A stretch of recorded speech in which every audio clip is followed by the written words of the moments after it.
All rights reserved. We reserve all rights.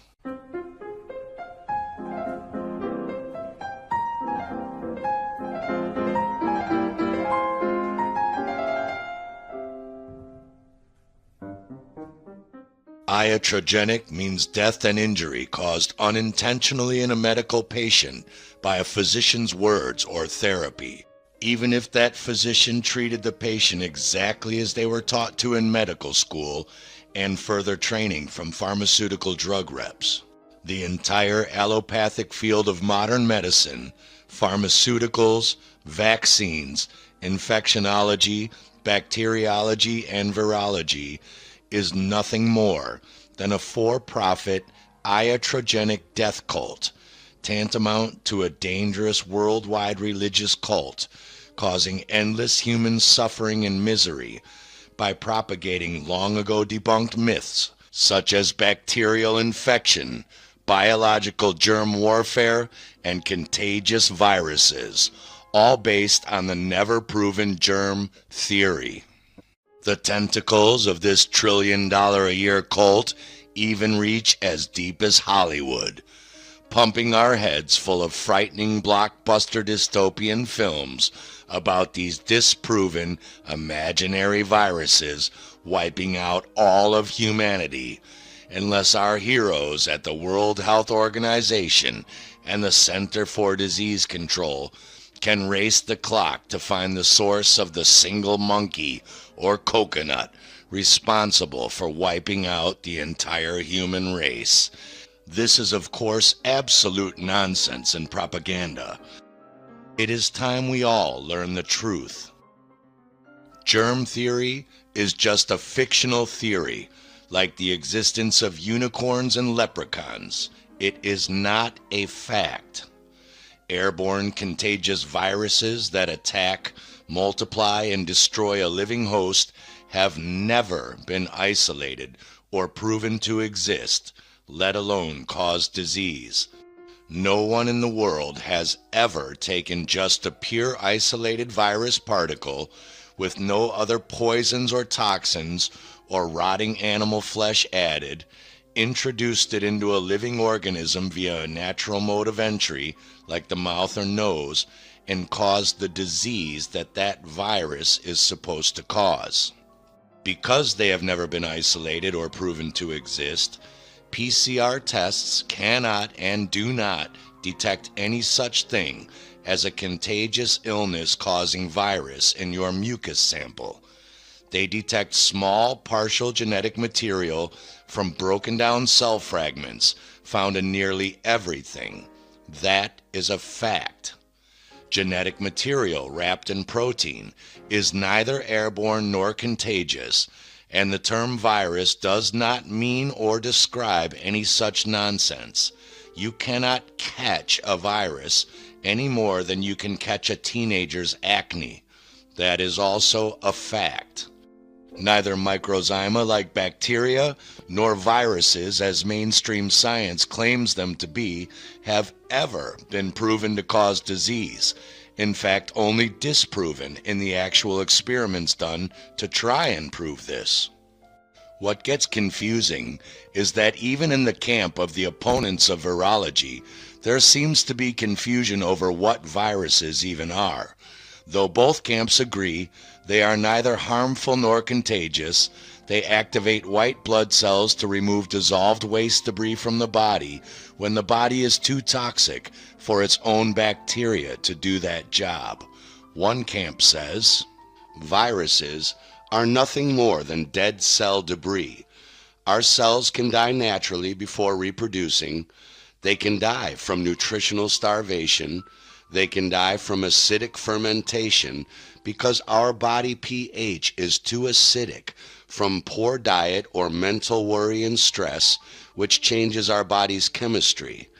And they can die from external poisons like heavy metals and gases from chemical and pesticide-laced food sources or bad air pollution, ingesting toxic pharmaceutical products, or injections of poisons in vaccines and poisonous animal bites.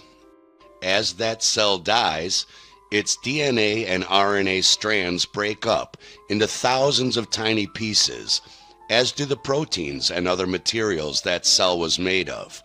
This waste soup of leftover debris ferments, and whatever leftovers cannot be used to make new cells has to be removed from our bodies.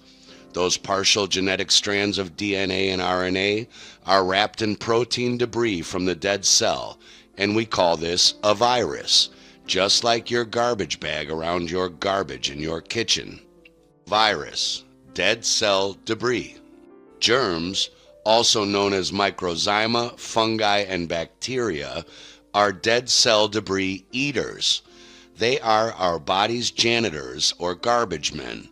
They come from inside of our body, not outside, and are there to help eat our dead putrid cell debris, not to harm us.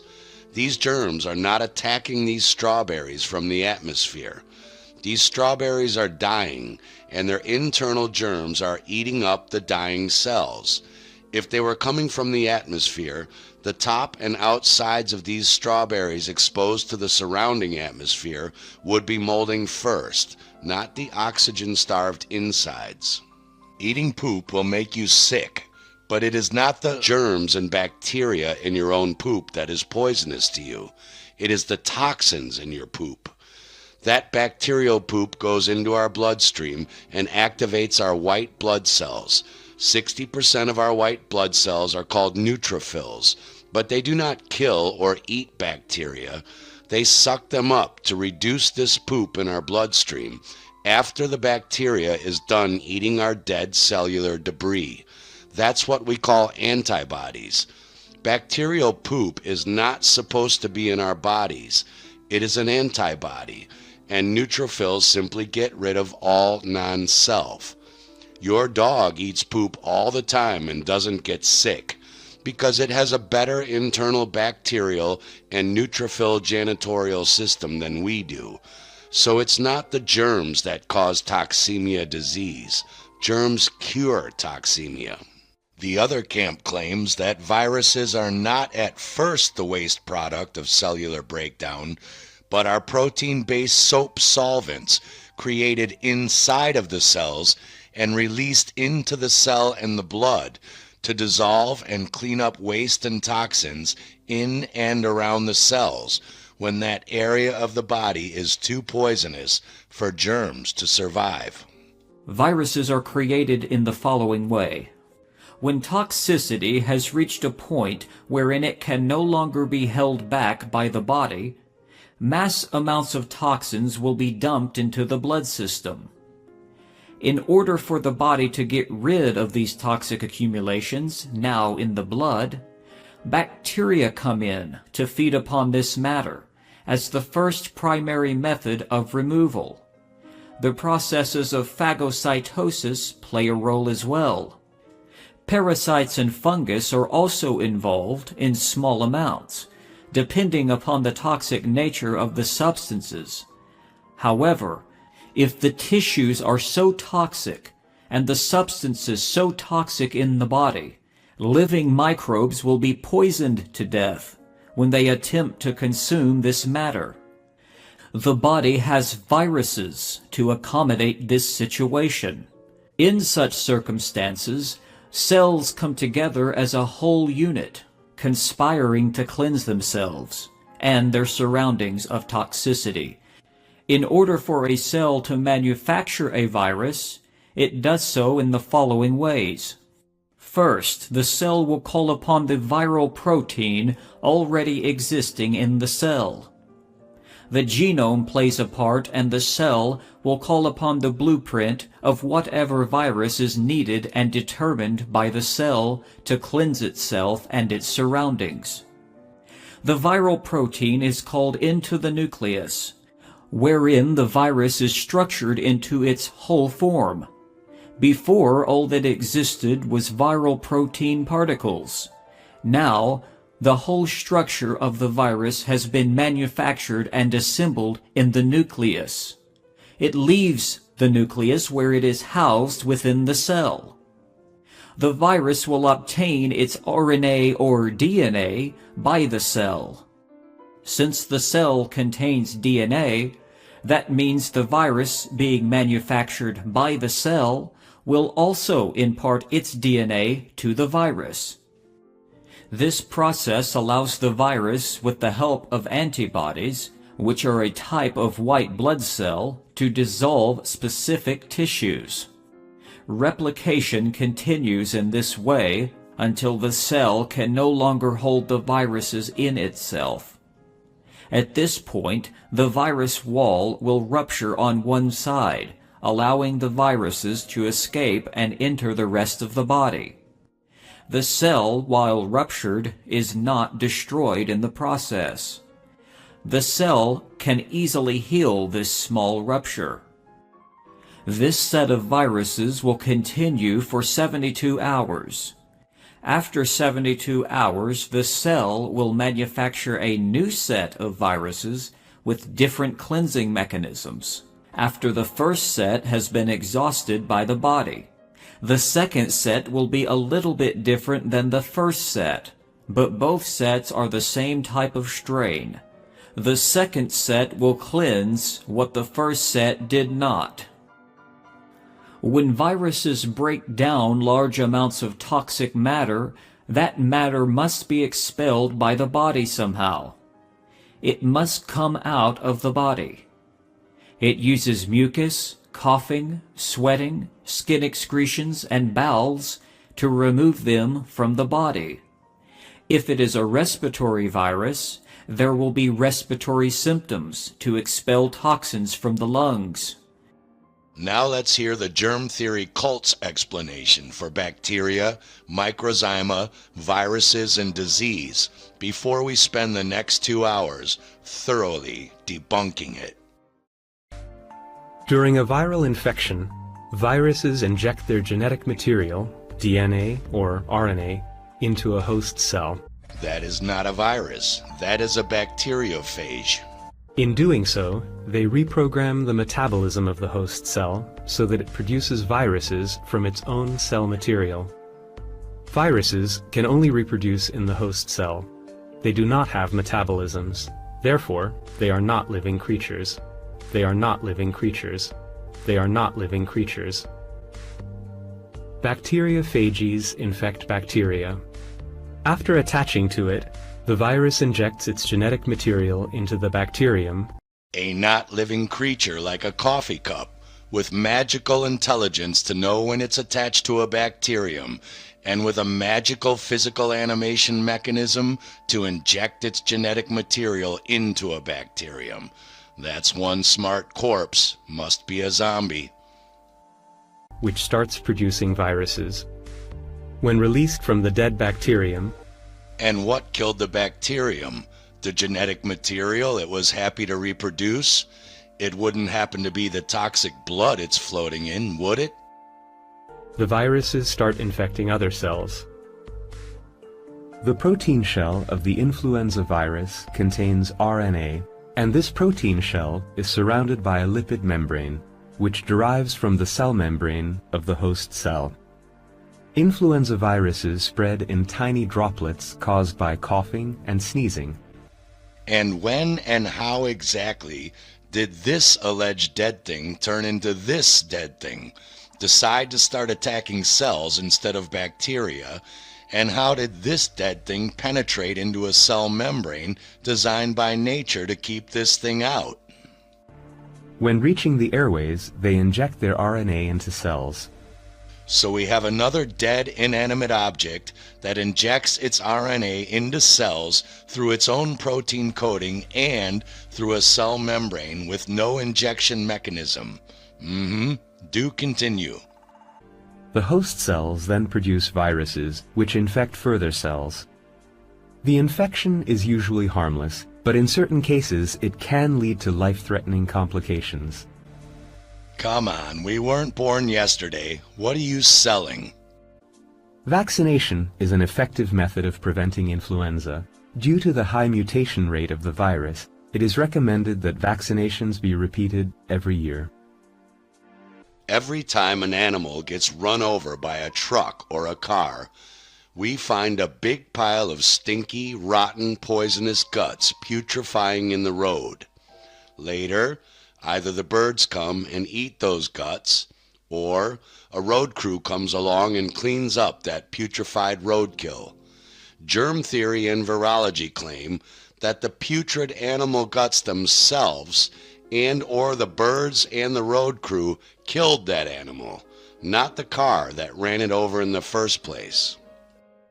If you are drinking toxic water full of bacteria poop, it can make you ill, just like drinking a bottle of vodka can, but vodka is not contagious. Why are many of the symptoms of poisoning remarkably identical to those of the seasonal flu, the alleged coronavirus, and adverse vaccine reactions? Medical researchers have chronicled over 20,000 different diseases. They name almost every variation. They only have thousands of disease names because of the number of bodily organ and tissue systems that express the symptoms of chronic poisoning and poison expulsion from the body in thousands of combinations of different ways. All of this is only one disease, and that disease, which we call constructive disease, is occasioned by the body itself and is known as toxemia or toxicosis. You cannot vaccinate against toxemia or toxicosis any more than you can vaccinate against getting run over by a car. That is a fact. Pointing fingers and screaming at each other over whether vaccines are poisonous or not is tantamount to fighting over whether unicorns and leprechauns are malevolent or benevolent. Who cares? Vaccinating against toxemia is as pointless as brushing your elbows every day to prevent tooth decay. A healthy body and mind that is not malnourished and or deficient in proper vitamins and mineral cellular tissue salts or over-acidic in pH from poor diet and mental stress from constant fear or worry can easily handle and remove most poisons, toxins, and waste products inside the body. That is a fact. You are hopefully asking, where is the proof of these facts? What is COVID-19 then? Why is the world locked down and society destroyed over a theoretical virus that doesn't even exist? And most importantly, what then are all of these virologists and big pharma corporations actually doing? And why do they believe in their own hocus pocus? 97% of all scientists agree with those funding their research grants. As Dr. Dennis McCohen simply stated, medical students never get to the stage of asking questions. Let them ask one and see what happens. My local university library is divided into two main sections: the medical library, where medics can consult authoritative textbooks on all branches of medicine, and the general library for everybody else. Significantly, all works relating to the sociology of medicine, the critique of medicine, or medical history belong to the general library, where medical students will not have to be exposed to the possibility of reading books that might actually question the premises of the system in which they are being trained.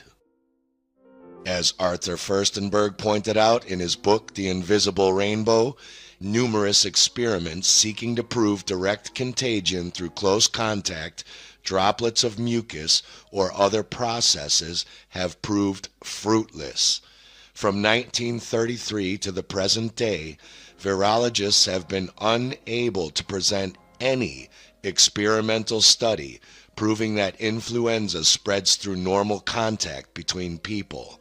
All attempts to do so have met with failure. Dr. E.W. Cordingly points out, medical doctors are working on the germ theory of disease, not fact, but the germ theory is already weakening and is due for being thrown aside. Dr. Fraser of Canada and Dr. Powell of California have experimented with billions of germs of all varieties, but they have been unable to produce a single disease by the introduction of germs into human subjects. Dr. Waite tried for years to prove the germ theory, but he could not do so. During the World War, an experiment was conducted at Gallops Island, Massachusetts, in which millions of influenza germs were injected into over 100 men at the government hospital, and no one got the flu. Germs are scavengers. Well, I'm glad you brought that up because there is a book called The Invisible Rainbow by Arthur Furstenberg, and it describes that right after the Spanish flu pandemic, which, by the way, resulted in 50 million deaths. Right. Okay, so that is way, way, way, way more than our current situation.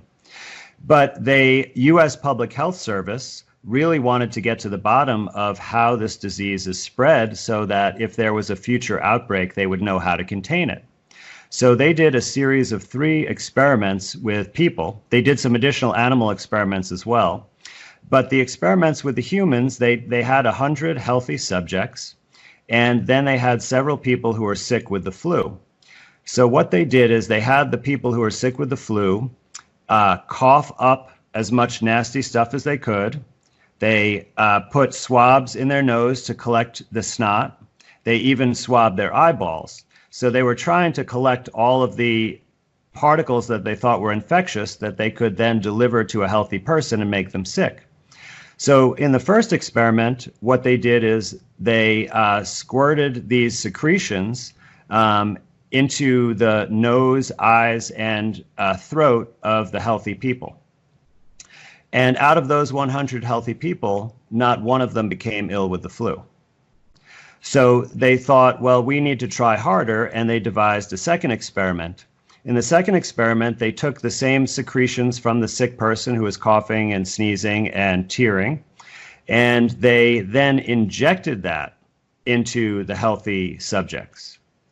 And once again, none of the subjects became ill with the flu. So they devised a third experiment thinking that perhaps a more natural, casual human contact is required for transmission of the disease. And so what they did is they had the person who was sick with the flu sit really close, like uncomfortably close to the healthy subject. And they had a conversation for like 5 or 10 minutes. I forget the exact time. And then after that, they had the sick individual take a deep breath in and the healthy individual take a deep breath out. And they put their lips together almost as if they were kissing, but no contact. And the sick person blew all of his breath into the healthy person who inhaled it all. And the results of that experiment once again showed that none of the healthy subjects became ill.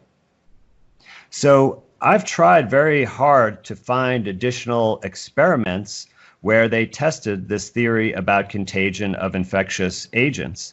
And I could not find any conclusive studies that proved contagion exists. Pandemic. Why viral? Because the people are poisoned, they excrete toxins, they look like viruses. People think it's a flu epidemic. In the 1918 epidemic, the Boston Health Department decided to investigate the contagiousness of this. So they, believe it or not, took hundreds of people with the flu and they sucked the snot out of their nose and injected it into the healthy people who didn't have the flu. And not one time could they make the next person sick. They did this over and over again, and they were not able to demonstrate contagion.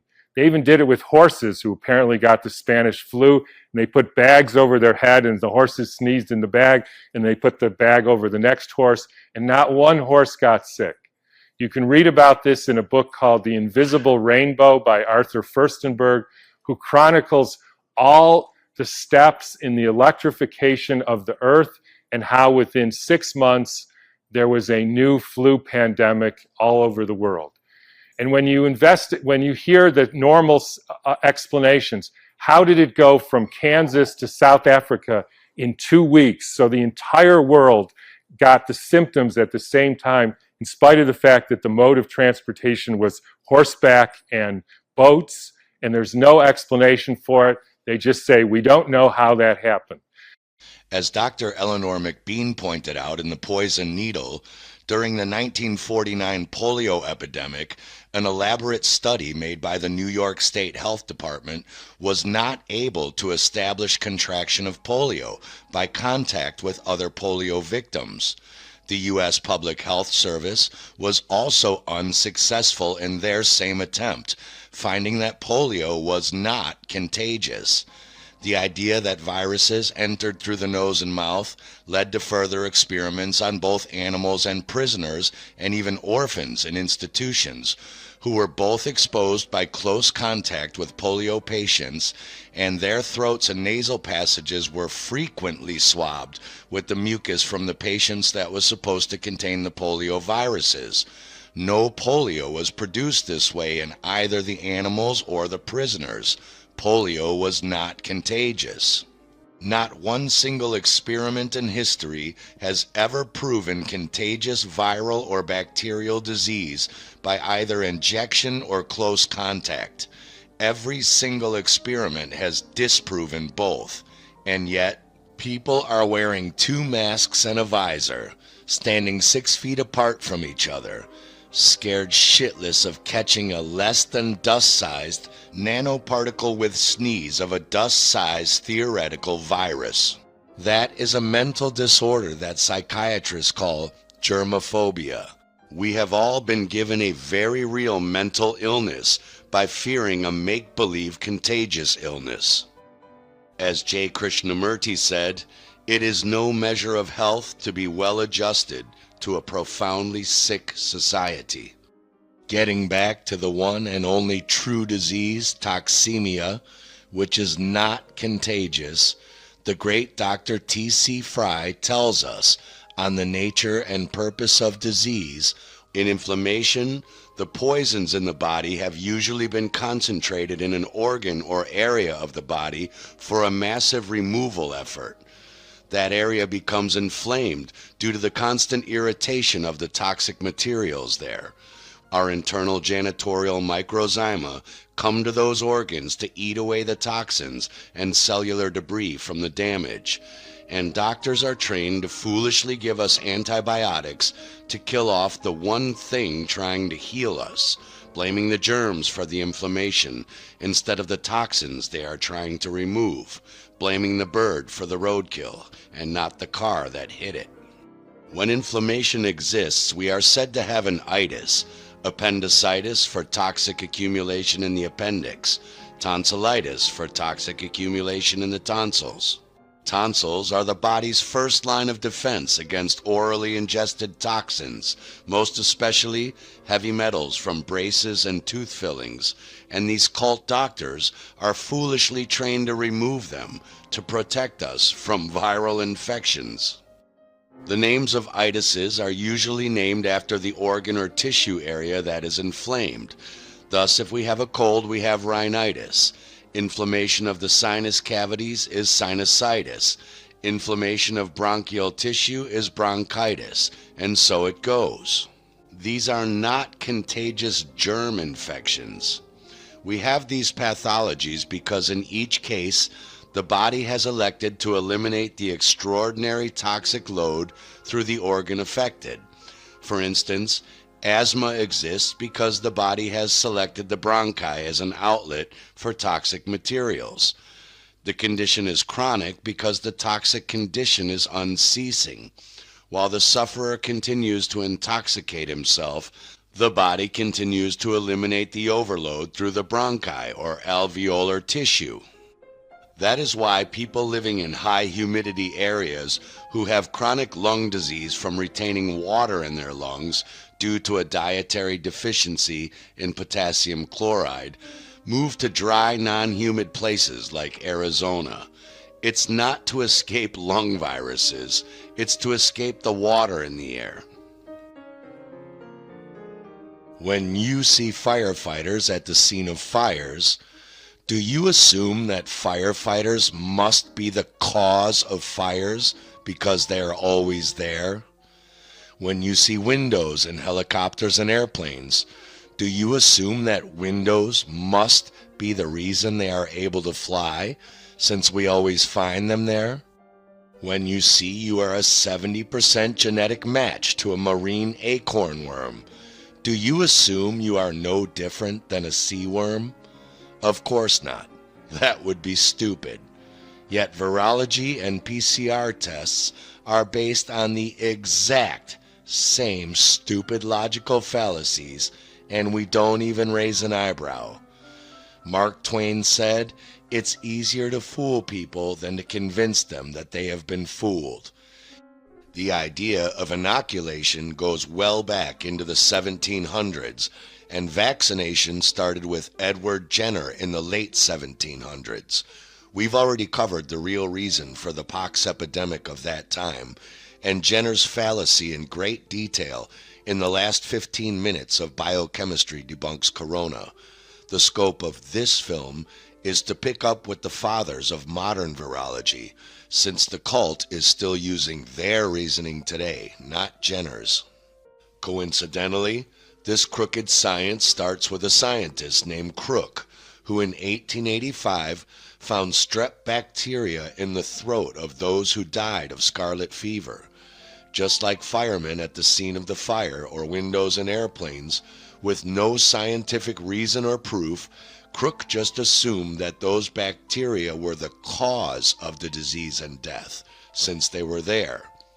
Louis Pasteur found bacteria in the saliva of sick people in 1881, and again, with no scientific reason or proof, just assumed it was the cause of pneumonia. This is still the basis of modern virology. Autopsy a dead sick person or animal, cut out the organ, just as Dr. T.C. Fry said, always an organ of bodily toxic waste and dead tissue expulsion. Place it under a microscope and see bacteria, then finally conclude by baseless assumption that the bacteria was the cause of the problem, not there to eat the dead tissue. Of course, back then they didn't have microscopes that could see anything smaller than bacteria. Nowadays they can see much smaller particles of cell debris that they call viruses. So the blame game is still the same, they've just changed the scapegoat's size and name. Correlation does not mean causation. This is no different than saying roosters crow at the rising of the sun. Therefore, rooster crowing causes the sun to rise. Around this same time, 1884 to 1890, sensing the quackery afoot, Robert Koch, or some pronounce Koch, saw the same obvious flaw you see and came up with Koch's postulates, a very simple and logical way to check the claims of people like Pasteur and Crook. More importantly, we need to discuss control groups, or what is today called the placebo group, as well as the gold standard of scientific testing, which again was not and is still not being done to this day, over 135 years of virology fraud. The first step of Koch's postulate is that you must find the microorganism that you suspect or are accusing or alleging is the cause of the disease in abundance in all humans or animals that are suffering sickness symptoms from that disease, whether it's an alleged COVID-19 virus or bacteria in strep or pneumonia tissue. But that same suspected microorganism should not be found in healthy animals or humans. In other words, you cannot be asymptomatic, meaning not sick, and have that organism inside of your mucus or tissue sample. Otherwise, that organism cannot be the cause of that disease. Either that microorganism makes you sick or it doesn't. That is what cause means. Also, if you test somebody who is sick with the symptoms you allege to be the disease, and they do not have that same microorganism inside of them, then you cannot say for certainty that that is what is causing either of them illness. The second step of Koch's postulates is that the microorganism, alleged virus, bacteria, whatever, must be completely isolated from all other tissue and debris in the diseased human or animal sample and grown in a pure culture, not a nutrient-starved and chemically poisoned culture. Then in your control group, you have to purify the sample of a healthy human or animal that does not have that alleged virus or bacteria microorganism in its sample and grow that in a pure sample as well to make sure that microorganisms don't grow there later. This is the only way you can prove germ theory allegations that those microorganisms are contagious invaders from an outside environment and not the body's natural bacteria and microzyma eating the sick, dying cells of someone suffering toxemia inflammation and leaving little normal spike protein virus particles and genetic debris as a normal result of the material breakdown of those dying cells.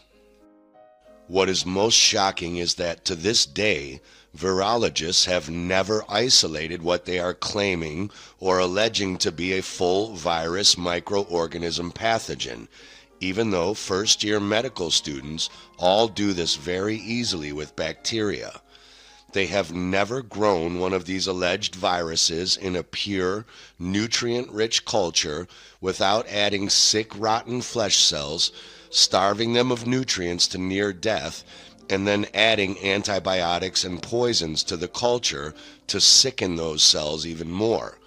Nor have they ever run a control test or a gold standard from a healthy individual's cells, also starving those healthy people's cells of nutrients, adding antibiotics and poisons to that culture to make sure the exact same so-called virus or bacteria doesn't also grow in that healthy culture as well, to make sure it is their alleged virus from the sick person's sample that is killing those cells in the culture, and not the act of them starving and poisoning those cells that is killing those cells in the culture.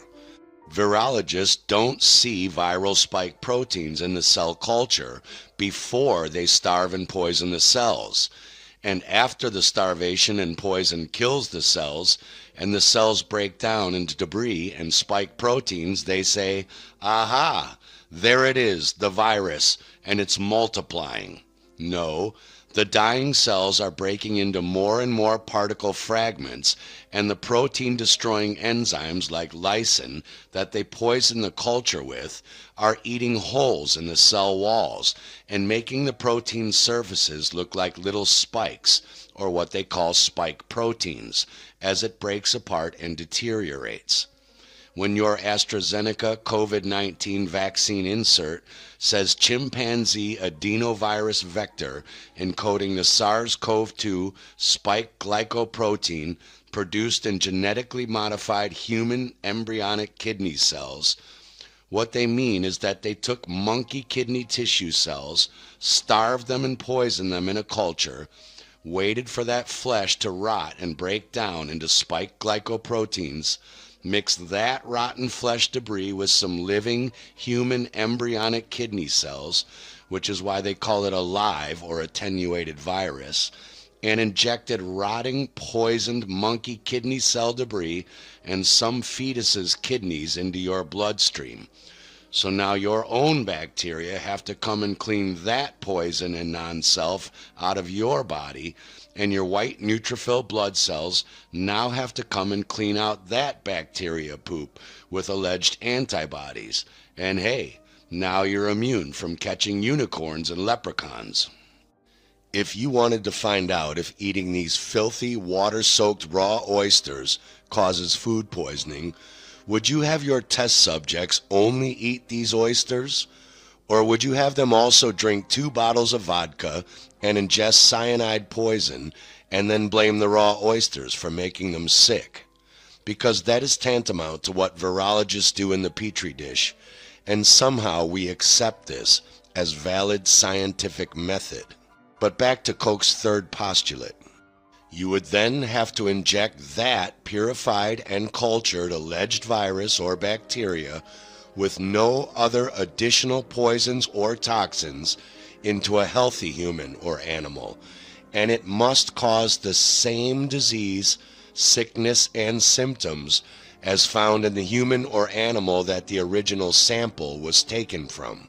Not only that, if you do add additional poisons or toxins, you must again have a control group or a gold standard who are also injected with those exact same additional poisonous toxic adjuvants or antigens, but without the alleged virus material or bacteria, and make sure they too do not get the same disease, sickness, and symptoms, to make sure it was the alleged virus or bacteria or filthy raw oysters and not the adjuvants and antigens or 2 bottles of vodka and cyanide that was making them sick. Remarkably, this too has never been done in virology. And finally, Koch's fourth postulate states that the alleged virus or microorganism must be recovered from that second injected human or animal host, re-isolated, which is impossible since they've never isolated the first virus in the first place, and identified as being identical to the original specific alleged or accused causative agent, to make sure the additional poisonous adjuvants and antibiotics they added to the petri dish in their bogus process aren't a new and different causative agent. The same thing goes for the alleged COVID-19 virus. In order to even test this, let alone fulfill Koch's first postulate, we must have reason to suspect that there is some brand new, never before heard of disease with unique symptoms, different from all other already known diseases, caused by a new suspected and alleged causative microorganism never before heard of. You could just shout out, what are the symptoms of COVID-19? What? Fever, cough, shortness of breath. Good. Fever, cough, and difficulty breathing, right? I mean, I know that a lot of symptoms have been attributed to this. We can't ask mice if they can smell things. But the respiratory symptoms are the main thing, right? This causes a type of pneumonia.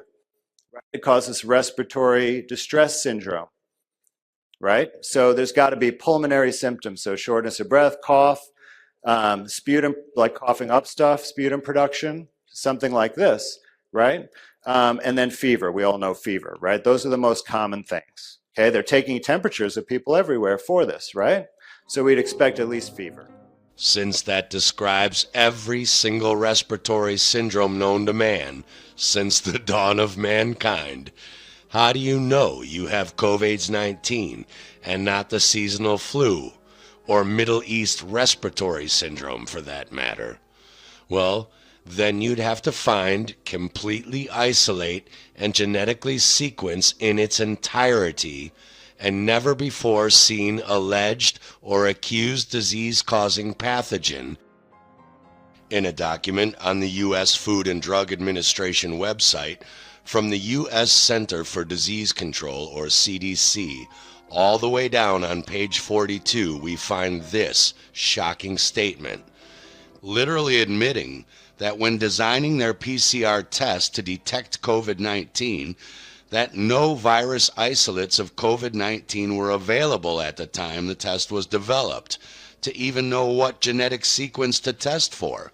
So they used computer database stocks of other already known RNA substances that are not COVID-19 and mixed that into a soup broth containing other genetic material from human A549 cells, which are alveolar lung cells with cancer, or rotting, dying cells, and then mix that with a viral transport medium, or VTM, which is literally a soup broth made of the genetic material of veal, bovine, and cell-killing antibiotics and antifungals, like gentamicin and amphotericin, to mimic genetic material found in the sputum of sick people with suspected COVID-19.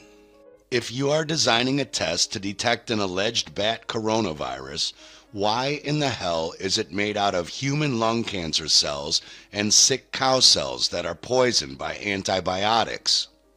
This fraud is literally tantamount to you trying to prove that a new exotic cheese exists by testing chocolate milk to see if it has dairy in it, since cheese does too, and then claiming that chocolate milk is actually an exotic new cheese.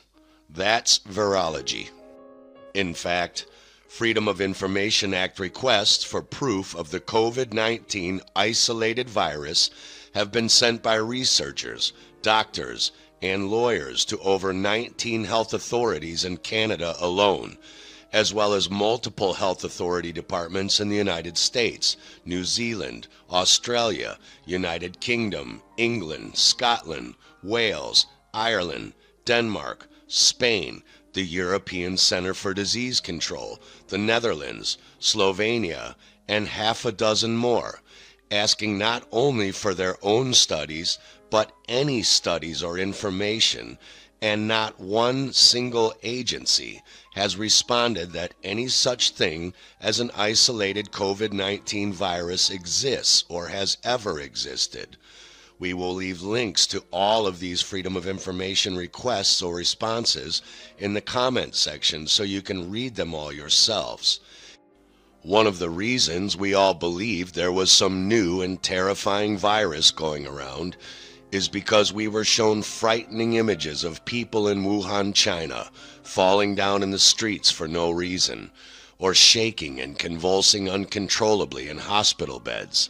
And yet, according to Koch's first postulate, that should mean the rest of the world's millions of alleged COVID-19 positive cases should be falling over and convulsing as well, not have a fever, cough, shortness of breath, or even asymptomatic, meaning no symptoms at all. That cannot be the same disease. So how did this gross misunderstanding happen? As we've discussed, the cult doctors are trained to blame the bacteria, fungi, and viral proteins found in the lungs of typical pneumonia patients as the cause of that pneumonia, the firemen causing the fire. But in what is called atypical pneumonia, where those known bacteria and viral proteins are not found in the lung samples of people suffering pneumonia symptoms, even the cult doctors know that there are many known non-pathogenic causes of atypical pneumonia, such as inhalation of toxic fumes, solvents, and substances, smoking, the penetration of food, drinks, or stomach contents entering the lungs in cases of swallowing disorders or unconsciousness, water in the lungs, autoimmune reactions, water retention or what is known as edema, prolonged bed rest, heart and or kidney weakness leading to inadequate ventilation and blood circulation in the lungs, and also radiation is known to trigger inflammation of the lungs in cancer treatment, which is indistinguishable from typical pneumonia. On December 30th, 2019, a young ophthalmologist or eye disease doctor named Li Wenliang informed 7 of his doctor friends in Wuhan over WhatsApp that 7 people were quarantined in his hospital with atypical pneumonia and were suspected of having SARS, out of fear from when SARS was blamed for an atypical pneumonia outbreak in 2003 in southern China. Virologists from the Chinese Center for Disease Control caught wind of this and sent a team out to test for short partial genetic sequences from their computer database from what was alleged to be SARS, only tested 5 of the people and found genetic strands that had a 90% genetic similarity to genetic strands of harmless and for decades known main coronaviruses in bats, without bothering to check for the other common known causes of non-pathogenic atypical pneumonia. They noticed that all of these people frequented wet markets in China that sold bat soup, as do most Chinese people, and concluded it must be the Batman virus. This time, just as back in the alleged 2003 SARS outbreak, the same German professor, Christian Drosten, who fraudulently claimed to have come up with a reliable diagnostic test for SARS, now claimed he had done the same to detect this SARS-CoV-2 or COVID-19, despite having not even been confirmed to be the suspected cause of the cases in Wuhan, or even isolated for that matter. Ironically, Science magazine wrote an article about Drosten entitled, "How the Pandemic Made This Virologist an Unlikely Cult Figure." Nailed it. As virologist and microbiologist Dr. Stefan Lanka points out in his paper, Misinterpretation of Virus 2, Beginning and End of the Corona Crisis, quote, "To date, virologists have never been able to isolate a SARS virus from a patient, bat, or other animal, or in the laboratory, nor have they been able to identify an intact and complete genetic strand of a SARS virus. Although the very simple, standard techniques for determining the length of genetic sequences have been available for a long time, it has not been possible to prove the existence and presence of a complete genetic strand of a SARS virus in any other way."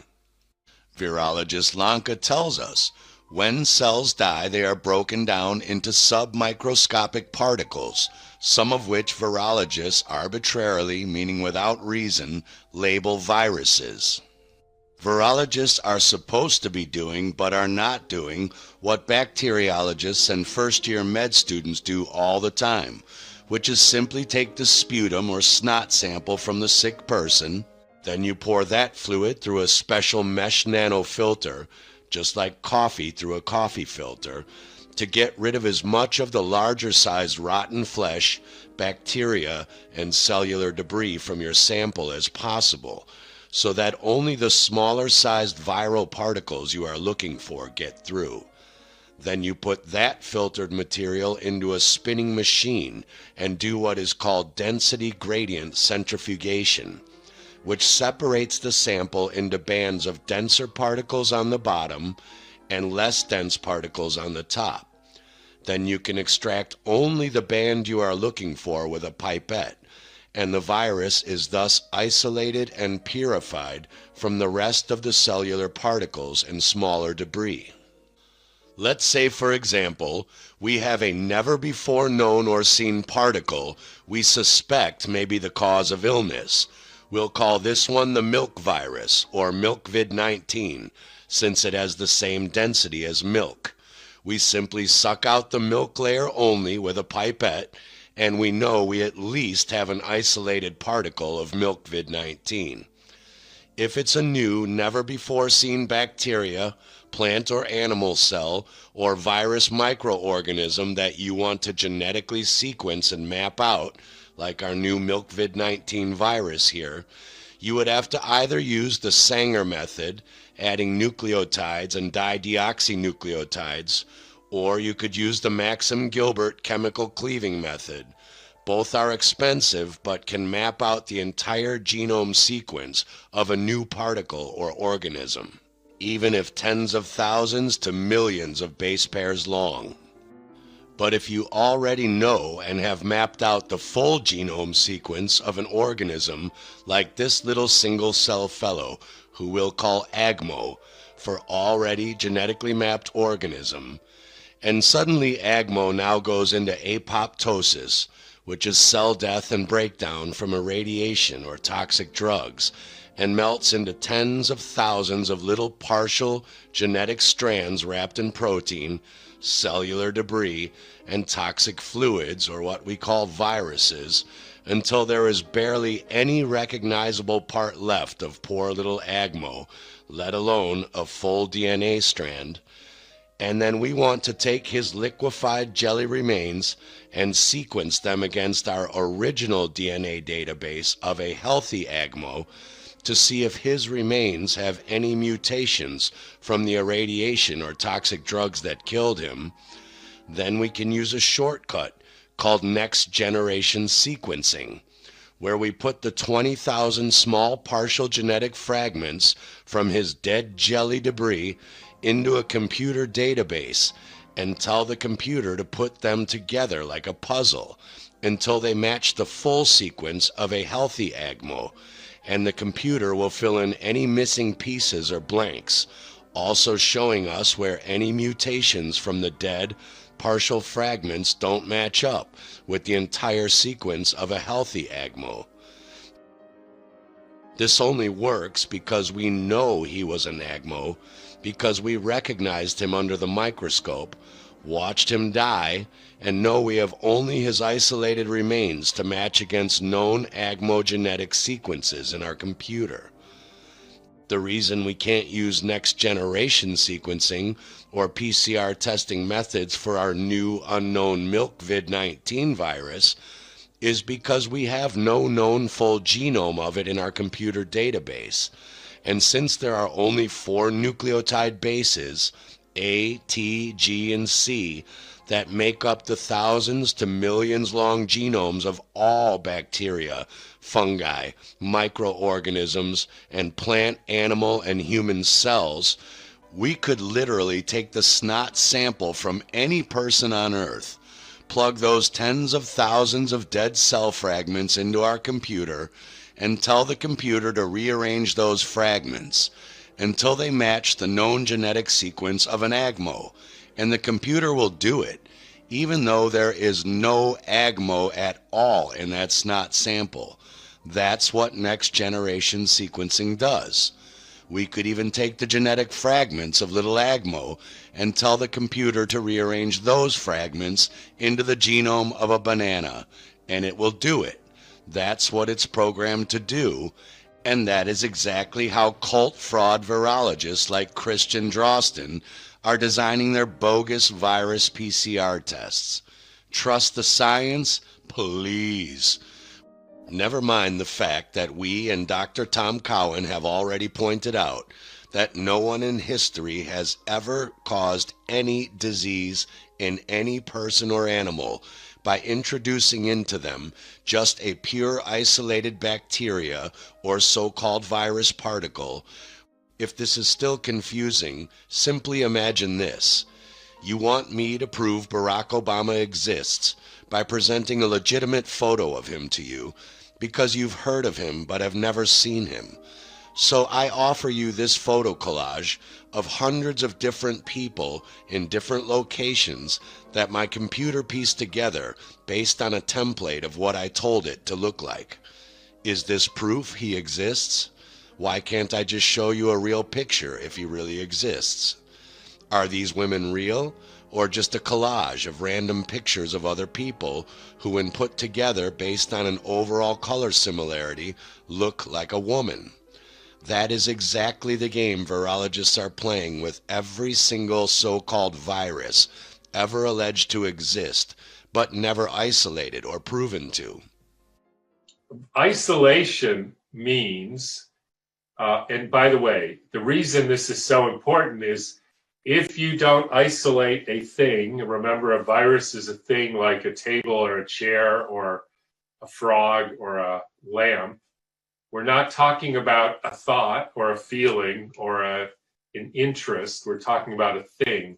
All things essentially can be isolated. I can't think of anything that can't. And if you haven't isolated the thing, you have no idea what the thing itself is made of, and you have no idea what the thing does. Isolation means to separate one thing from everything else. And that would mean you take somebody who's sick and you do various simple and very doable experiments like macerate, filter, centrifuge, suck out the band, show under electron microscope you have the thing. Then you can characterize the thing. You can prove that other labs can do the same thing and same procedures and get the same thing. And then you can even see whether that thing causes certain troubles or not. So once you do that, you would know what you're working with, and that's really the whole story. Nowadays, and I see writers and different critics of me and other people saying, but how can you say that that a viral culture isn't a isolation? So here is how they do a viral culture. They take some tissue, usually, sometimes it's just a previous culture, but let's say the best way is they take the snot or the lung fluid from somebody who's sick, in this case. They may grind it a little bit, they may filter it a little bit. That's not purification or isolation. Then they mix that. In the original measles experiment, they mixed it with milk. And you have to remember that the game we're playing here is find the little particle that has a protein coating and a genetic material on the inside. So if you mix it with any other source of genetic material, you have immediately blown the isolation experiment, and no matter what happens after that, it's no longer valid. And when you read the original experiment, which they're all essentially done the same way, they say, quote, after swabbing the throat, the swab was immersed in 2 milliliters of milk. Milk is a source of rich genetic material. They mixed it with penicillin and streptomycin. Nowadays, they mix it with gentamicin and amphotericin, both of which are kidney poisons. And then in the original measles experiment, they mixed it with bovine amniotic fluid, 90%, beef embryo extract, 5%, horse serum, 5%, antibiotics, phenol red, and soybean trypsin. So now, including the vero cells, which is the monkey kidney tissue, we have 5 different sources of genetic material, and then it all breaks down because it's starved and poisoned. That's called putting it in minimal nutrient medium. When you do that and you mix it with nephrotoxic, meaning kidney toxic antibiotics, naturally the kidney tissue will break down and you'll release genetic material from the milk, from the horse serum, from the bovine amniotic fluid and the beef embryo extract and the kidney tissue. And then in the original experiment, they said, you cannot distinguish the breakdown products from this mess from an uninoculated specimen, which means even if you don't start with anything from measles, you get the same result. That should have been the end of virology. In other words, all these genetic particles are coming from the breakdown products of one of these 5 sources of genetic material. We don't know which one, but we know that's the case. Therefore, any cytopathic, meaning breakdown effect on the kidney tissue, must have come from the technique of the culture, not from the original virus. And I would actually say period. So in this experiment, they disproved the idea of pathogenic viruses. They then go on to say that we can't tell the difference between the breakdown products of the tissue culture versus a pathogenic virus. And 63 years later, in that paper I read, they say clearly there is no way a virologist can distinguish the breakdown products of any of these 5 sources of genetic material from a pathogenic virus, period. So anybody who says that a viral culture, which is actually a misnomer because it should be a tissue culture, not a viral culture, says that this is the gold standard for the purification of or isolation of a virus, I can only say simply either has never read what a viral culture is, or doesn't understand what a viral culture is, or again, tissue culture, or they have some reason for not wanting to admit what any human being can see as the obvious fallacy in that argument. And every single paper that people have said that say the word isolation and purification or the characterization of the genome have all started with that type of tissue culture, which I would contend makes the entire thing invalid after that. Polio, the tissue, was inoculated on vero cells, meaning monkey kidney tissue, in exactly the same way I just described. Naturally then, with the addition of the horse serum and the embryonic fluid and all the rest, and the antibiotics and the starving of the tissue, that monkey tissue broke down into thousands and maybe millions of different kinds of genetic particles. So at some point, they started counting those particles. So that particle is simian virus number 1, this one is simian virus number 2, and then they got all the way up to simian virus number 40, and that one may have been more predominant than all the other ones. And so they said either that's a contaminant or somebody put it into the vaccine. Now, a vaccine is a live viral vaccine is simply taking the results of that tissue culture, as I just described, cleaning it up a little bit, you know, getting some of the little pieces filtered out or so, and adding a few other stabilizers and other toxic ingredients, and then just injecting that in people, like children. So there was no intention of injecting a simian virus number anything in people. It's simply that if the goal was to get this thing called a polio virus, and the polio virus is identical to the simian viruses, there is no possible way to get the simian viruses out and leave the polio virus in. So as a result, they had no choice but to inject the whole mess and hope nobody caught on, that they were injecting just the dead and dying degradation products of monkey kidney tissue. Now, that simian virus doesn't cause cancer any more than any other virus, so-called, causes any other disease. If you doubt that, then show me the evidence that a simian virus isolated causes cancer in anyone. Now, I will admit that if you inject the products of a tissue culture, as I just described, into people, they will in fact get sick, and they might in fact end up with cancer. In fact, I would say that is what we call a vaccine, and I would even go so far as to say that's the whole point of a vaccine, which is to make people sick, and they do it by the injection of the products of tissue cultures. So in a funny sort of way, you could say that worked, they made people sick, but they don't make a spreadable virus, and it's not the simian virus that makes people sick, it's just the results of this toxic tissue culture.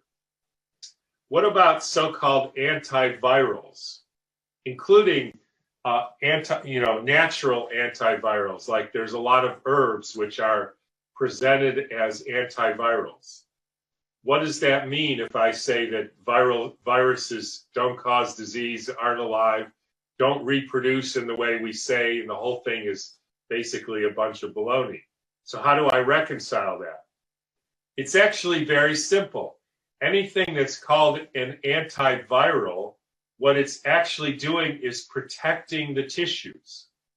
So in other words, if you take somebody's snot and you put it on a vero cell and then you poison it and then it breaks down, if you put strophanthus extract in that culture, that same amount of poisoning, you'll get less breakdown of the kidney tissue, and then you'll say, oh my God, that was an antiviral. because you get less breakdown, therefore less viruses, and then you erroneously think that you've inhibited the reproduction or the growth of these viruses. You've done no such thing. What you've done is protect the tissue. Sterfanthus essentially helps you get more oxygen, and it helps the metabolic processes of oxygen utilization in the tissues. Therefore, you will get less breakdown of the tissue when you try to poison it, therefore less genetic particles, and therefore you will think that that's an antiviral. The same thing happens with vitamin C. There's no virus-killing effect of vitamin C because there's none needed. But vitamin C is a strong detoxifier and protector of the tissue. And if you do that in a culture, you will see less of these particles, and you will erroneously think that you've had an antiviral effect. So that's what we mean by an antiviral effect. Next question, is it possible to isolate exosomes? The answer is yes. And that's one of the answers to people say, well, the reason you have that no pathogenic virus has ever been isolated from a human being is because you can't isolate things that small. And that's simply scientifically incorrect and has been for 70 years. So there's at least 3 things of approximately that size and that consistency which have been regularly, consistently, and easily isolated.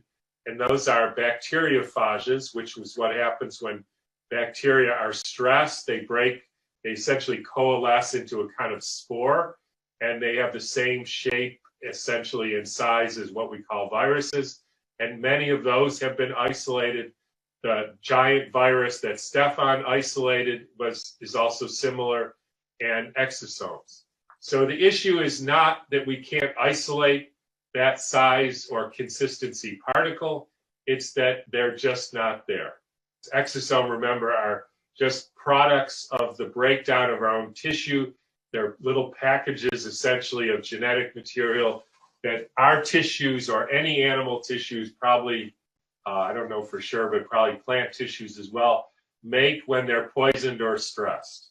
And as far as I can tell, the reason they say they don't do that is it takes way too long. And anyways, this virus was going to kill us all before we could get to that. So now we can do it in 2.5 days in a computer, except they don't do it anything like that, and they're not actually dealing with this, a real virus. And that's why me and Andy and Stefan are so determined that at the end of the day, saying there's no virus, there's no pathogenic virus, there's no SARS-CoV-2 virus, it's never been isolated, viral culture is a fraud, PCR test on something that you haven't isolated is basically a fraud. That is the only show in town, because that's the only way we're going to stop this. Everybody who thinks that there's going to be mutant strange, variant strange, is just buying into the whole narrative, and we're going to be dealing with for the rest of our life. So we're going to start off talking about this SARS-CoV-2 virus. It's not really a virus, but they call it a virus that is allegedly behind this pandemic. And then we're going to go backwards in time from there. So what did they actually do to prove that this virus exists? Because that's the main proposition that leads to all of the downstream effects, including all of the policies we've been subjected to. And what they did is basically they took some lung fluid, right, pus from the lungs of sick people, and from that messy sample, which contains all kinds of junk, right, it's basically rotting flesh from a sick individual, they took out some small fragments of genetic material. And from that, and it seemed like this was their main priority, is to develop a PCR test. So just so you know that they found these small little fragments of genetic material, not just by looking at everything that's there, but they had to look for something specific in order to use this PCR technique to find a needle in a haystack. And what they did was they just took sequences from another virus, SARS-CoV-1, which they also used the same exact techniques to discover. And they said, oh, look, we found similar sequences of short genetic strands, not an entire gene, but little tiny fragments of just 200 to 300 bases long, not enough to do anything. And it's unknown what the significance of those are in reality. It is important to remember that the average adult loses between 50 and 70 billion cells each day due to apoptosis, meaning cell death, plus billions more from other dying bacteria and microorganisms that live inside our bodies.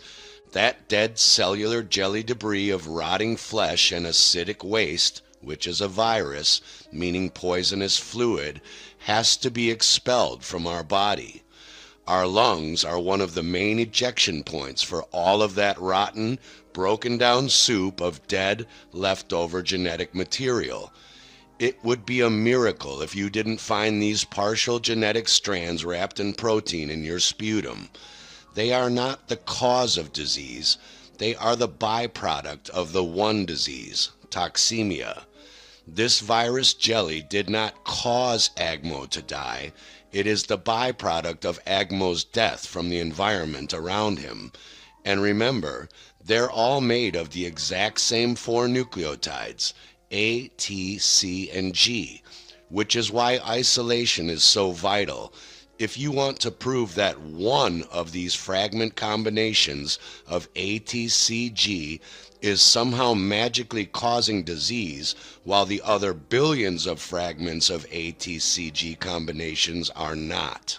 When they show images of the virus that are not computer graphics, they're almost always pictures of this where they zoom in and they show particles either inside of a cell or coming off of a cell. And they say those particles are the virus, but how do you know? Because we do know there's lots of different particles that come off dying cells. I was contacted by a lawyer in Australia, and so he wanted my help in trying to understand the science of virology, and particularly a paper, and this was a very important paper. The title of the paper is The Isolation and Rapid Sharing of the 2019 novel coronavirus, SARS-CoV-2, from the first patient diagnosed with COVID-19 in Australia. Now, there was 2 sections in this paper which really stood out, and I wanted to go over them.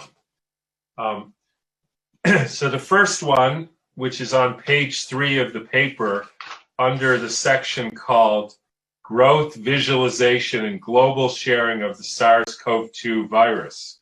Electron micrographs of section Vero H-SLAM cells showed cytoplasmic membrane-bound vesicles containing coronavirus particles.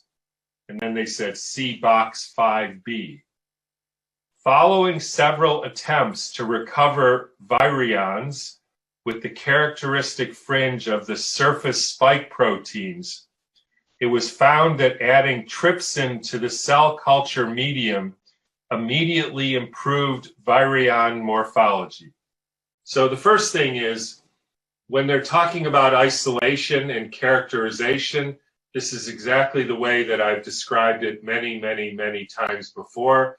These were all done on Vero, i.e. monkey kidney cell cultures, and they never actually isolated anything. But the important point here is they said they looked at the results of this culture from the Vero cells, and they found little vesicles, and they said they contained coronavirus particles, but the viruses did not look like the normal coronaviruses that we are used to seeing. In other words, they didn't have the spike protein on it. And then, quote, it was found that adding trypsin to the cell culture immediately improved the morphology, meaning the appearance of the virus. In other words, they looked through the cell culture and they didn't see any particles with the spike protein. So they added trypsin, which as you probably know, is a pancreatic enzyme whose function is to digest proteins, which is what the outer coating of a virus is supposedly made out of. So this outer coating of the virus was digested by the trypsin, which then, quote, improved the appearance of the virus.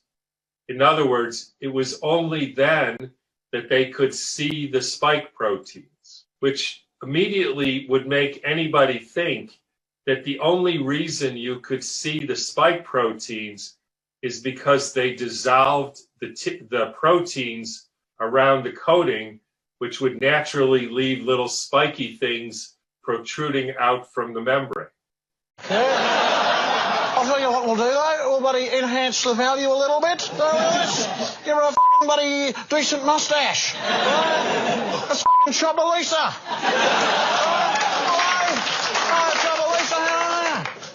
When you hear this, you think you can only shake your head and think, what the heck? Like, that's not how people do stuff. The fact of the matter is, there was no spike protein looking particle from the culture. Forgetting about even that the whole culture thing is a bunch of nonsense in the first place.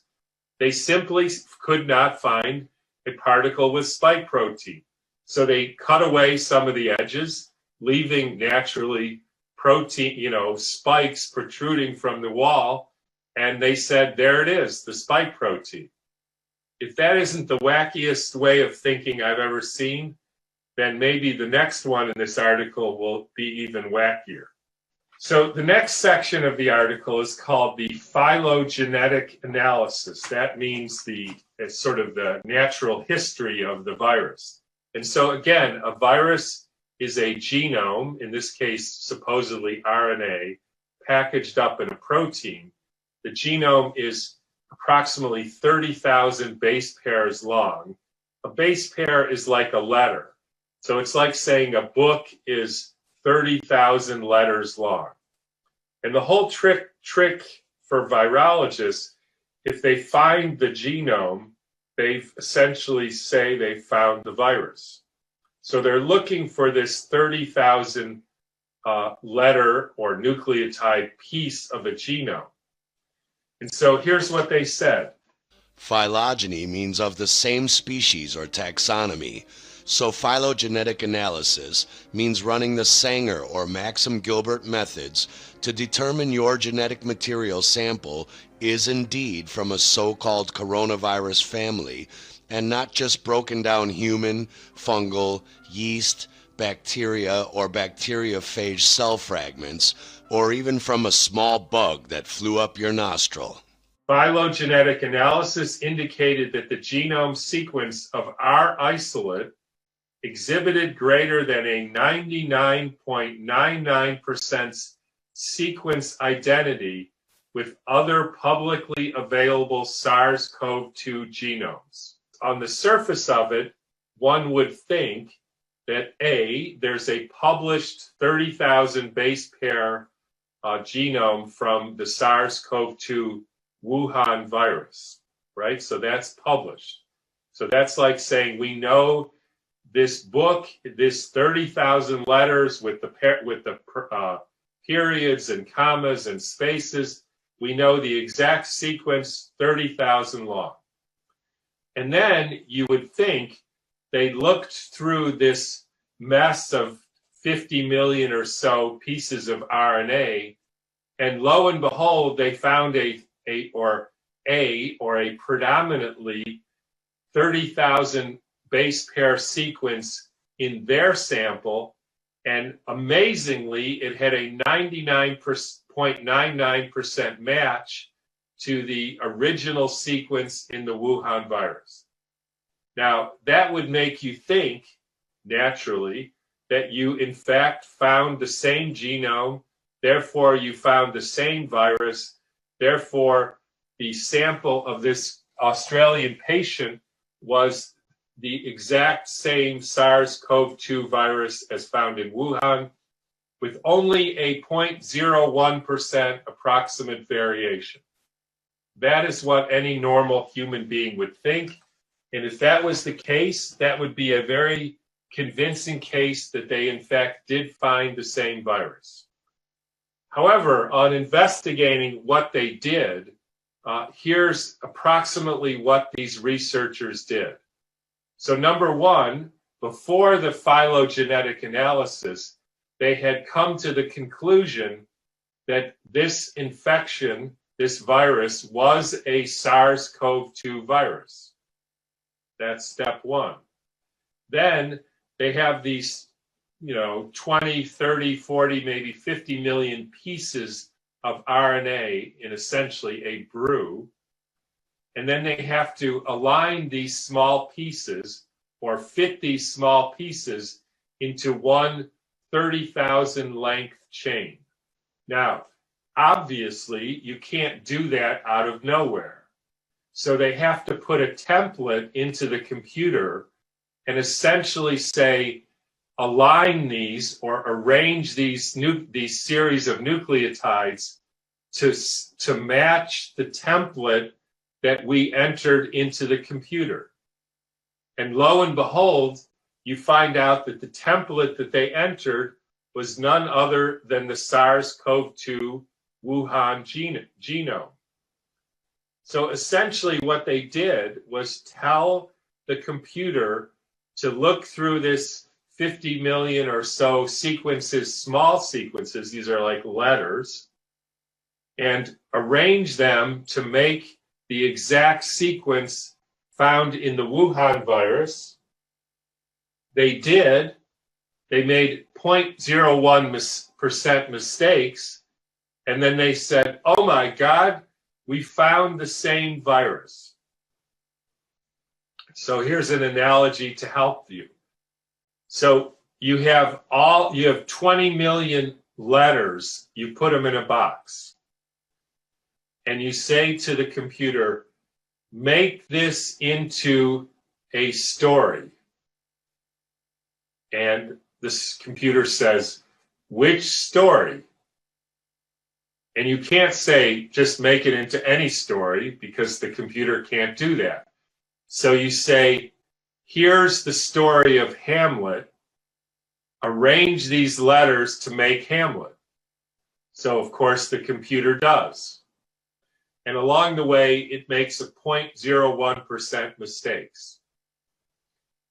And lo and behold, then you say, oh my God, this is the same play, the same book as Hamlet.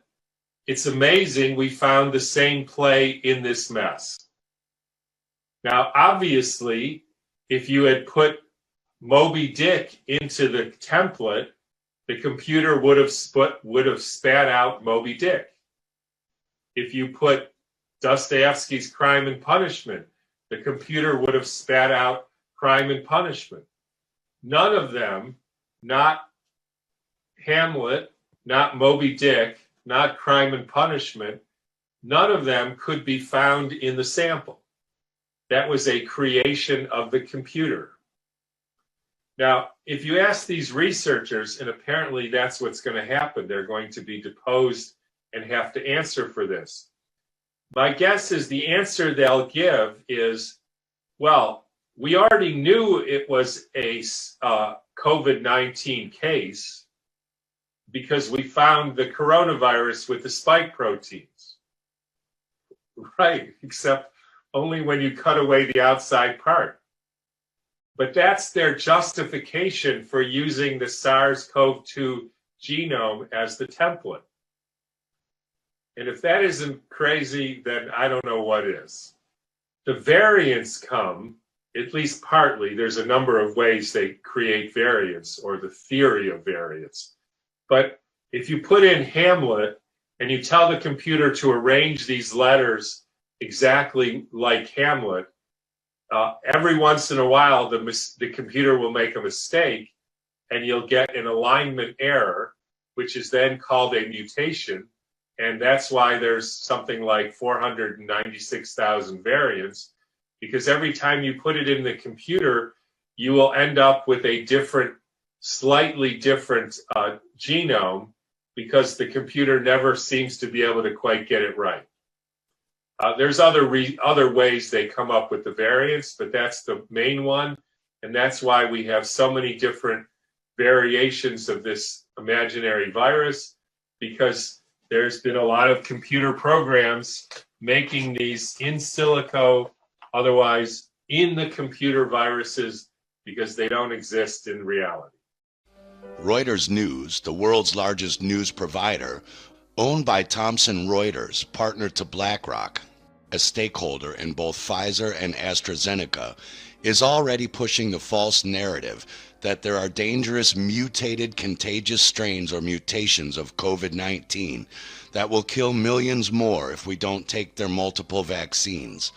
They falsely claim viruses constantly mutate, and new mutated strains have emerged in South Africa, the United Kingdom, the United States, Japan, and even Denmark, and the ignorant scientists worry about any major changes to the virus's so-called spike protein.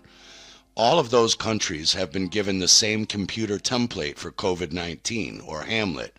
Snot samples were collected from sick people in each of those countries, and since no two people's genetic snot soup is the same, the computers all came up with slightly different ways to rearrange those people's different genetic snot soup nucleotide fragments to write Hamlet. And the difference in the blanks the computers had to fill in are what are being called mutations of Hamlet, or COVID-19, or what we call fraud. Germs are biological breakdown products. They're cell fragments. They're born out of the cell.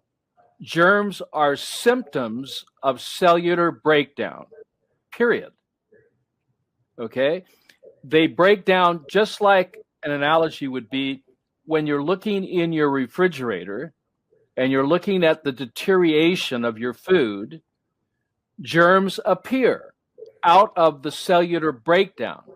They're not the cause of cellular breakdown, but they're the symptom of cellular breakdown.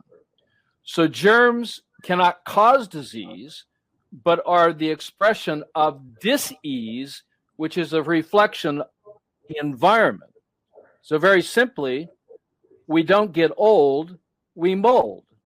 When we're talking about, let's say, anthrax, the bacillus, anthraxis bacillus, a bacteria, that is born out of the cell. E. coli comes out of the cell. Strep and staphylococcus comes out of the cells. So these are symptoms of cellular breakdown that are a reflection of a compromised internal environment. So it's all about the milieu or the terrain. Yes. It's everything, and the germ is nothing. Now, even with the corona effect, which I've studied since the 80s, the corona effect and the spiking, that's an aging process of the membrane as these spikes or these crowns come off as a symptom of just a cell going, from a healthy state to an unhealthy state.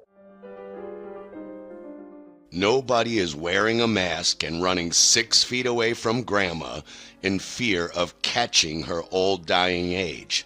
That would be ludicrous. Yet nearly everybody has been tricked into doing the exact same thing in fear of catching someone else's old dying cells. Let that sink in. So when we're looking at bacteria or microparticulates or nanoparticulates, viruses not being a germ, but being the waste of cellular breakdown. So viruses are different because the things that are being tested right now, using the RT-PCR tests, okay, they're testing a fragment of degenerative matter that's coming from either human, plant, or animal. Which all have the exact same soup of broken down ACGT genetic material from cellular decay and death, which is why kiwis, goats, birds, papayas, and apple juice have tested positive for COVID-19. It doesn't mean they're all sick. It just means they all have fragments of the genetic material the computer is looking for. This is not science. This is fraud. You can easily test grandma for old age or test a teenager for acne. It doesn't mean they're contagious and cause old age and acne. The Karens will tell you, I know COVID-19 is real. I had it. I tested positive for it during flu season. Yes, Karen, so did a Kiwi. That makes you equally as virtuous as a Kiwi and equally as ignorant of virology and PCR test fraud as Coca-Cola. But as Machiavelli said, a sign of intelligence is awareness of one's own ignorance. Now you can breathe that in or you can eat it. Yes, yes. So if you're eating an egg, that has 38,700,000 pathological microorganisms, and I say pathological only in the sense that you're literally, when you eat an egg, you're putting in the anatomical elements of that egg. Yes. That egg, when it's broken down, the particulates, the matter, the microzyma, which is indestructible, goes into your bloodstream and it activates the white blood cells to say, we have, a storm here. There's pollutants and we need to clean it up. And the ones that have been assigned to that are called neutrophils. It makes up 60% of your white blood count. And they go around, and I watch them. I've watched them for 40 years. They don't attack. They're like vacuum cleaners. They take them into their body, literally sacrificing their lives to maintain internal cleanliness of the internal environment. A germ has genetic matter. Viruses do not. Viruses are poison. Viruses are liquid waste, kind of like when you urinate. Yeah. That's liquid waste. Not to be confused by some of the particulates that are in there that have genetic matters. The flu and the cold is nothing more than the body's expulsion of acidic waste, whether it be metabolic, like lactic acid, whether it be respiratory, like carbon dioxide, whether it be, let's say, environmental, which may be titanium dioxide or hydrogen arsenic or carbon monoxide. Maybe it's dietary, which may be a compound or chemical such as glyphosate. These chemicals that they use in farming they're in pesticides or herbicides or insecticides, but these are poisonous chemicals that end up in our food. Germs are the breakdown products, the symptoms, the genetic fragments of cellular breakdown due to an acidic, toxic environment. And lately, a lot of people have been sending me, once again, studies published in the peer-reviewed medical literature, some of them from Nature, some of them from New England Journal, some of them from Lancet, a variety of them, saying, here's a paper that shows proper isolation, characterization of the genome, and then a few even having proved Koch's postulates. And so you could ask, so where do they get the genome? They get the genome because they take some of these segments, they find that they attach to certain pieces in this brew, and then they put those segments into a computer, and it makes what they call an in silico genome. In silico is a fancy word for theoretical, which is essentially a synonym for the word imaginary, which is essentially a synonym for the word make-believe. So, and they standardize this in silico genome against the first SARS virus, which was made in exactly the same way with an in silico, i.e. imaginary genome of an imaginary virus. In fact, as I pointed out, when a friend did a BLAST search, which is a search of the essentially genetic database, he found that one of the primer sequences called the spike protein, it matches 93 human sequences and 91 sequences from other microbes and fungus and other organisms. So there's nothing unique about this. They're simply testing for pieces of genetic material, having no idea the origin of this genetic material. So as far as I know, and I know this, I think, as well as anybody could know it, there is not one study out there, there has never been with this virus or many other viruses, that has properly isolated the virus, properly sequenced the virus. And if you can't properly isolate it, you can never prove that the virus is the cause of this disease. You're probably rightly saying none of this even matters if these virologists can't prove Koch's third postulate, which is extracting this starved, poisoned monkey kidney tissue that has allegedly grown these viruses afterward in a culture, inject that into a healthy human or animal, and make that person or animal sick with the exact same symptoms as the alleged COVID-19 disease in question. This is where the next layer of major virology fraud comes into play. Back to Dr. Kaufman. Right here, they reported the clinical manifestations, which is like signs and symptoms, what we can observe about these animals after they were given this so-called virus. Now, we had three groups, right? The experimental group, that were the genetically modified mice given the actual virus. You have the second group, we have regular mice given the virus. And the third group, we have genetically modified mice given phosphate buffered solution, which is just like water with electrolytes. Okay? Now, look at how many of them had symptoms in these three groups. You see it's low numbers, and it's less than half in all the groups. So I did a little statistical analysis to show if these groups are actually different from each other or the same. In other words, maybe they just all showed some symptoms, and it doesn't matter what you put up their nose. Okay? And that's what the statistic shows. These groups are not different from each other. So right there, the experiment fails, but they didn't do that analysis in the paper. They just focused on the 37% and said it was significant. So let's look at what these clinical manifestations were. So what symptoms did they actually have? Weight loss and slightly bristled fur. Anyone hear news reports of bristled fur in COVID patients?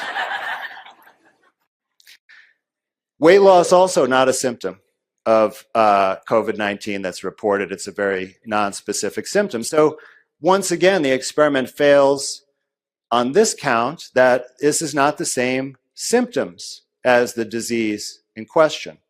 Now we go to the autopsy findings. Now, there's really a lack of data here because normally in a health crisis situation, they're supposed to autopsy everyone who dies suspiciously. They specifically reversed this policy worldwide during this pandemic, and I believe to cover up the true cause of death. So we do have two studies that were published that do describe autopsy findings in a case series of people with this sort of pneumonia illness, right, that they're calling COVID-19. And what they found is the same thing, basically. So you see similar characteristics. Diffuse alveolar damage just means to the air sacs where the gas is exchanged. There's damage. There's hyaline membranes, which you can see under a microscope. There's metaplasia, which is a little bit distinctive, and that's like kind of precancerous cells or cells that develop abnormally. And then blood clots. And that was a very characteristic finding, blood clots in all the autopsy samples. So what did we find in the autopsies of the mice? Well, we found interstitial pneumonia with macrophage infiltration. There was no macrophage, that's a type of white blood cell. They weren't found in the human studies. No hyaline membranes were found. No edema, no metaplasia, and no blood clots. So essentially, the autopsy findings didn't match. Once again, this article fails. So what are my conclusions? None of the postulates were satisfied. And then despite taking a toxic liquid from monkey cells grown with infected lung pus and poisonous chemicals, being inserted into the mice noses, less than half showed any symptoms at all. And none of them showed symptoms or autopsy findings consistent with COVID-19. So big fail, fraudulent paper. Of the definition of people dying of COVID. So the case definition is very simplistic. It means at the time of death, it was a COVID positive diagnosis. So that means that if you were in hospice and had already been given, a few weeks to live, and then you also were found to have COVID, that would be counted as a COVID death. It means that if technically, even if you died of a clear alternate cause, but you had COVID at the same time, it's still listed as a COVID death. So everyone who's listed as a COVID death doesn't mean that that was the cause of the death, but they had COVID at the time of death. I hope that's helpful. The reason everyone is so frightened out of their mind is because we are told that in the last 16 months, 2,760,000 people have died with, not from, COVID-19. While we know 1.5 million people die every 12 months, or 2.1 million every 16 months with tuberculosis, and we don't shut down society or walk around with masks on, 2.7 million is certainly a large and frightening number. In fact, it's 0.0003% of the world's 7.9 billion population. At this rate, it could kill off the entire world in just 5,000 more years. According to the World Health Organization's own website, seasonal flu toxemia detox complications kill 290,000 to 650,000 people every year, which would be 362,500 to 812,500 people over 16 months. The problem is that we know worldwide hospitals have been instructed by health authorities to give COVID-19 PCR tests to patients, and every one of them who tested positive and then died was to be counted as dying with COVID-19, not of COVID-19. But because it is put on the death certificate as a second or third contributing factor, as seen here, they are all counted in the 2.76 million running death count nonetheless. The first obvious problem with that statistic is that we know COVID-19 has never been isolated or proven to exist, never been proven to cause disease or death, and PCR tests are not testing for COVID-19. As Dr. Cowan said, they are testing for partial genetic material fragments in a snot soup that match 90 known common human genetic sequences, 90 known common other bacterial and microorganism sequences, as well as motor oil, Spanish river water, kiwis, goats, birds, Coca-Cola, papayas, durians, watermelons, apple juice, and even blank tests that have never swabbed a human snot sample have come back positive. So in reality, 100% of COVID-19 PCR tests are what can be called false positives, because they cannot detect any such thing as COVID-19, since it doesn't exist and they aren't testing for it anyway. That brings that frightening 2.76 million deaths down to a much less frightening 0. The second obvious problem is that a PCR test is not a diagnostic test. Its Nobel Prize-winning inventor, Kary Mullis, made that perfectly clear. It can only detect what short nucleotide sequence they tell the computer they are looking for, not how much of that material is in the snot soup sample or if it causes illness or not. Again, you cannot take a small drop of chocolate milk and claim it is a wheel of new exotic cheese just because it has dairy in it. This partial genetic material is so small that they need to amplify the material found in the snot soup sample anywhere from 25 to 40 times before it even shows up in the chemical detection method, which is called a PCR cycle. The problem with that is that if you run a PCR doubling cycle more than 25 times, even genetic material sequences you aren't looking for will amplify and show up as what is called false positive PCR tests. Labs worldwide, like MIT here states, were instructed by the World Health Organization to run these PCR tests at 40 cycles, and if nothing showed up, they called it a negative COVID-19 test. As the World Health Organization, U.S. Center for Disease Control, and the Chinese Center for Disease Control all recently admitted, they had to change their 40-cycle spin protocols because they discovered it was even giving an 80% false positive rate for the little meaningless common genetic sequences they were looking for. Health officials from the states of Massachusetts, New York, and Nevada concluded up to 90% of the people who tested positive did not carry a virus. The Wadsworth Center New York State Laboratory concluded that approximately half of their PCR tests, redone at 35 cycles instead of 40, would no longer be considered positive, and that 70% would no longer be considered positive after redoing them with 30 cycles. An appeals court in Portugal has correctly ruled that the PCR test process is not a reliable test for SARS-CoV-2, and therefore any enforced quarantine based on those PCR test results are unlawful. The Infectious Diseases Society of America found that at 25 cycles of PCR amplification, 70% of their PCR test positives are not positive cases, and since the virus cannot be cultured, and at 35 cycles, 97% of the positives are false.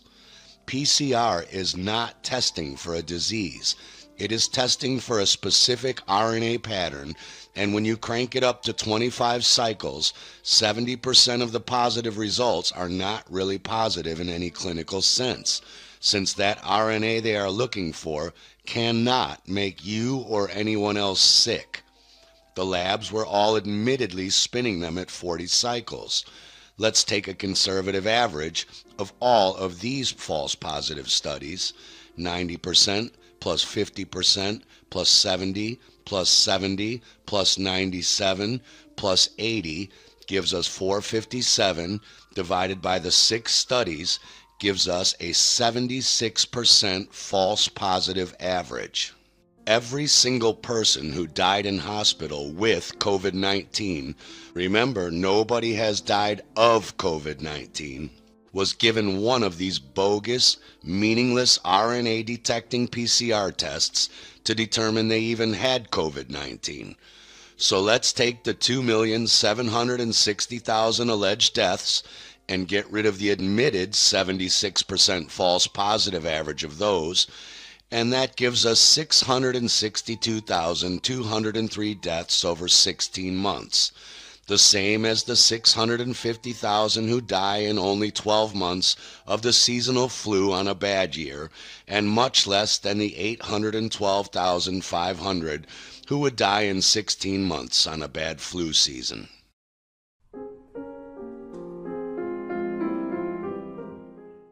The U.S. Center for Disease Control tells us through NBC Nightly News that flu cases nationwide are down an incredible 98%.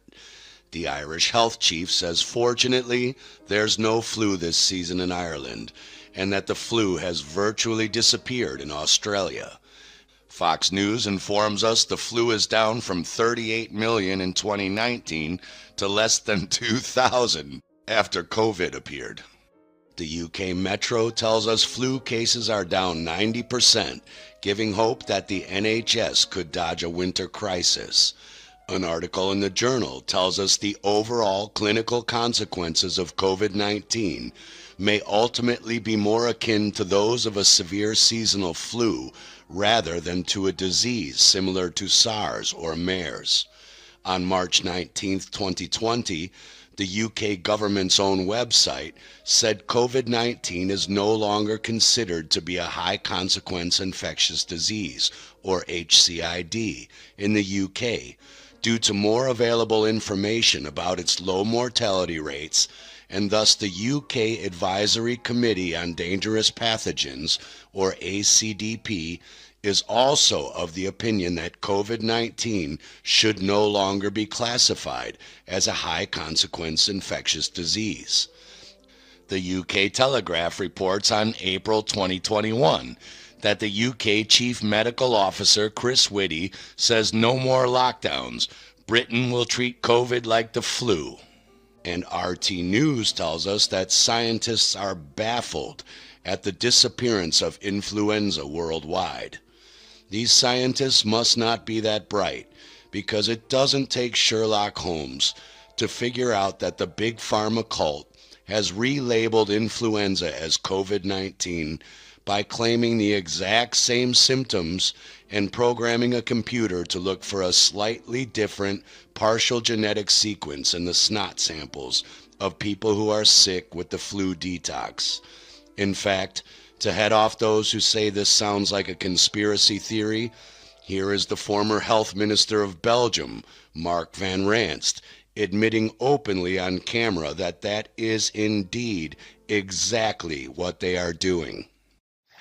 I was asked to tell you about my experiences being the crisis manager, the flu commissioner for Belgium, and highlighting the communication aspects there. And then you have one opportunity to do it right. I mean, day one is so important. In day one, you start your communication with the press, with the people, and you have to do it right. I mean, you have to go for one voice, one message.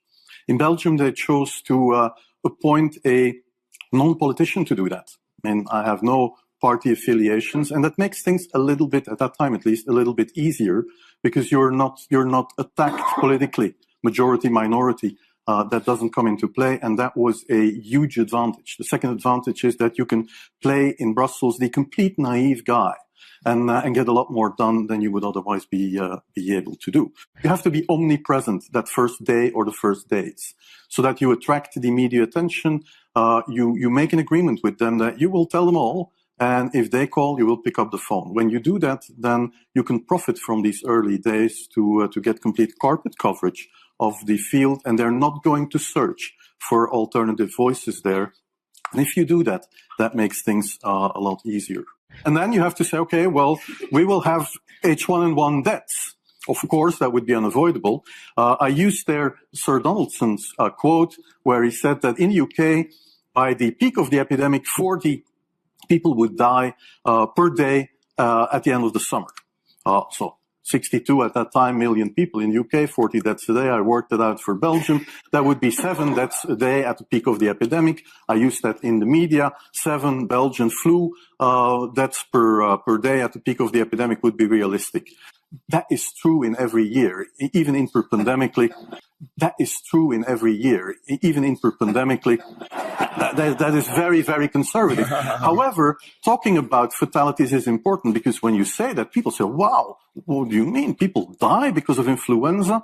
And that was a necessary step to take. And then, of course, a couple of days later, you had the first H1N1 death in the country, and the scene was set and it was already talked about. So let's shift and talk a little bit about the PCR test, a test that is really meaningless. Now, in this situation, since a virus has never been isolated or demonstrated to exist, and by the way, if you look in Off Guardian, there's an article by Torsten Engelbrecht called Why the PCR Test is Scientifically Meaningless. And in that article, he actually corresponded with authors of several of the major papers claiming to isolate a virus and asked if basically any of those labs had purified the virus or had any samples where there was just virus. And all of them replied that they had not done this. So they admitted it in writing, and that's published. So that's a really important resource. Now, Operation Moonshot is a plan in the United Kingdom that's been put forth by the government there. And it's been described in the British Medical Journal. You can see the reference at the bottom. And what this plan is about setting up a testing industrial complex, essentially, that is going to ramp up, and by 2020 is going to allow weekly testing of the entire British population. So let's see what the significance of that might mean for the people of the United Kingdom. Okay, so full rollout is what they call it. They're targeting for the beginning of 2021, so only a few months away. And they want to have 10 million tests every day and the entire population tested each week. Now, the British government has put out some numbers about the prevalence of COVID-19 infections and about the estimated false positive rate. And they get that from other PCR tests used in other viruses, which also don't have solid data because there's no gold standard in those tests either. But they gave that a false positive rate of 2.3%. So we'll just use that. We'll go with it since it's put out by their own government. It is vital to remember that the Orwellian horror we are about to see is only based on a 2.3% false positive rate statistic, when we all know it's really 100%, since COVID-19 doesn't exist, and 75 to 80% false positive rate just trying to detect their in silico common genetic material sequence, which means the societal consequences are going to be 32 times greater than what Dr. Kaufman is about to describe. Okay, so if we apply this to the entire population, or to 10 million people that we're going to test, we'll see that a 2.3% false positive rate, the false positives will be 230,000. So they could put out a headline, which would be very shocking and worrying, that there are 250,000 new cases in one day from testing 10 million people. Now, if we apply this to the whole week, the entire population, you'll see that 1.56 million people each week just in the United Kingdom will be labeled as false positive. And this policy has consequences based on the testing results. So you're going to be required to have a digital passport, which is going to say what your weekly testing results are. And if they were positive, you're not going to have access to work. You're not going to be able to go to in-person healthcare appointments. You will not be able to attend venues such as the present one.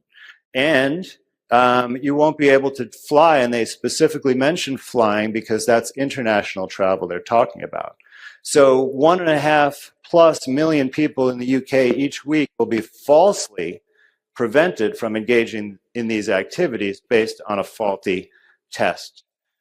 This is a real problem. It's coming soon, and something needs to be done. Those who do not learn history are doomed to repeat it. Nobody in their right mind would let a rattlesnake bite them to make them immune from a rattlesnake bite. Instead, if you are bit, you are injected with a possum blood serum that has an enzyme that binds to snake venom and stops it from deteriorating your tissue and killing you through lipid neutralysis.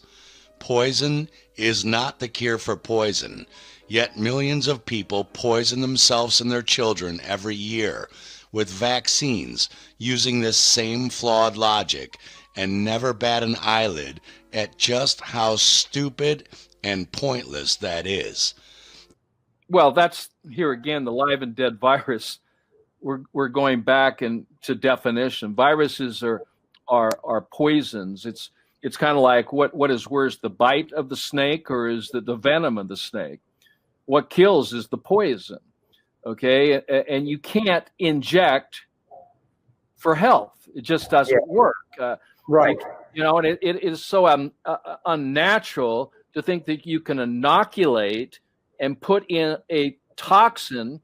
So that's using disease or dis-ease to treat dis-ease. So when we understand flu and colds as an expulsion of acidic waste, the idea that you can put in a poison and then develop some sort of immunity by creating an antibody against that particular poison is total nonsense.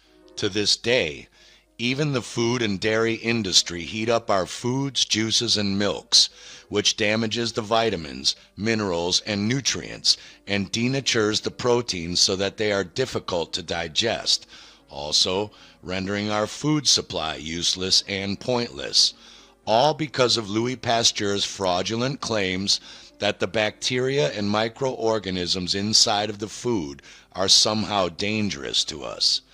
Pasteur claimed that disease arose from germs outside of the body, that germs should be guarded against, had only one function, are the sole associative cause of disease, can strike anybody, and can only be guarded against by building up defenses. On his deathbed, just before meeting his maker, he curiously admitted, "Bernard was right, the germ is nothing, the terrain is everything." In 1995, Princeton University released Pasteur's own private lab notes and journal with some shocking revelations. In fact, Pasteur wrote down in his diary, which became public at the Princeton University in 93, that he was cheating, that he was really intentionally killing sheep and saying, look, in public events, look, they died because they were infected and not vaccinated. And he was using sheep not infected, not treated with nothing, and said, look, they are vaccinated, they are infected, and nothing happens. And all sorts of these things I found in his diary. Herein lies the crux of the problem.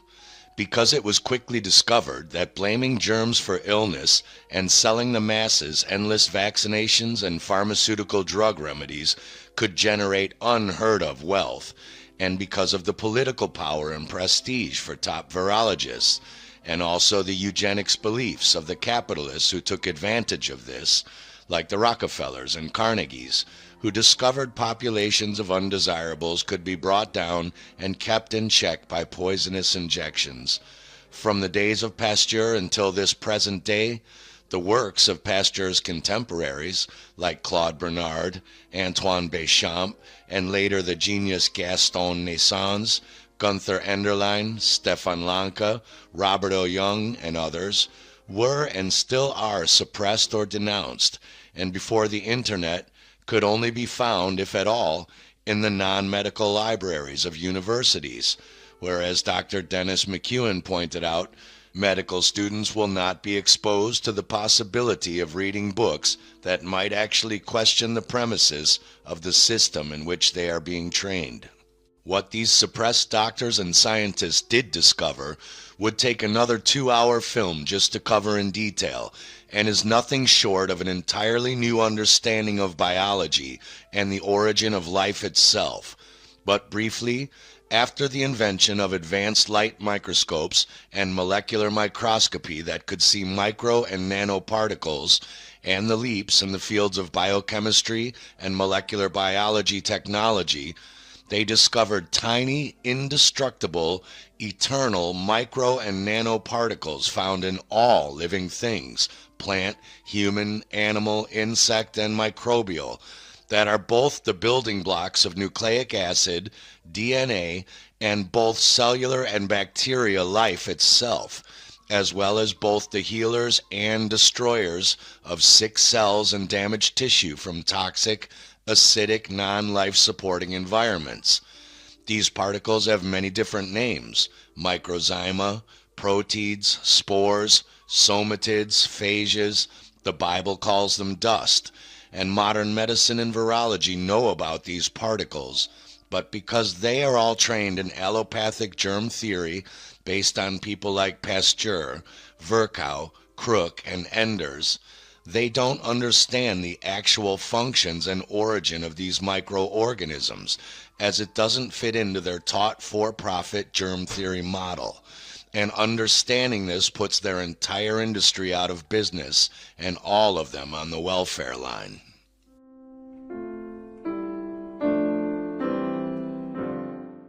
Antoine Béchamp was a medical doctor of science, doctor of medicine, professor of medical chemistry and pharmacy at Montpellier, a professor of physics and toxicology at Strasbourg, a microscopist and cytologist.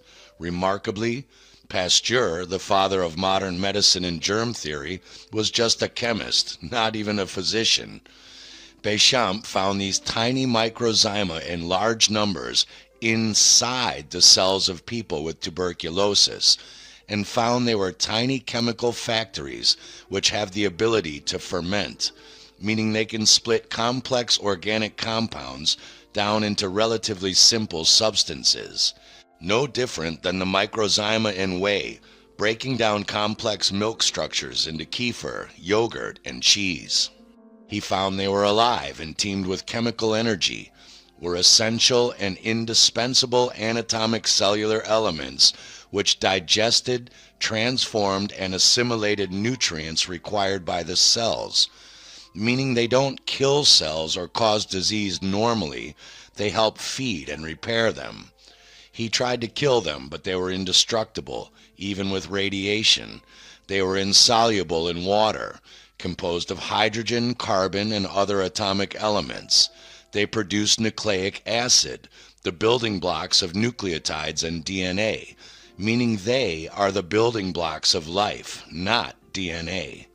These living, energetic, nano-sized somatids make the nucleotides that make the DNA that makes the living blood and cells of human, plant, animal, insect, and bacterial life. A far cry and the complete opposite of killing us all through sneezing and breathing them in. He found these microzyma in all forms of life, and found that under certain conditions they transformed into bacteria, first into round coccoid forms, then those would couple into 2 or more units, or they might sprout into rod forms of bacteria. This is called pleomorphism, or what we would call shape-shifting. Béchamp found that when starved of oxygen, these microzymas, meaning bacteria, yeast, and fungal forms, do not die. They go into a state of rest, meaning they return back into the indestructible spores again until a healthy terrain exists where they can sprout back to life again. He found that the microzymas, or germs, in the organs of young people differed biochemically from those in old people. That should have been the end of Pasteur's germ theory right there. If germs were contagious and coming from an external source, then young and old people would all catch the exact same germs. These germs would not be flying around age discriminating. Is this why we're being told children are less likely to catch COVID-19?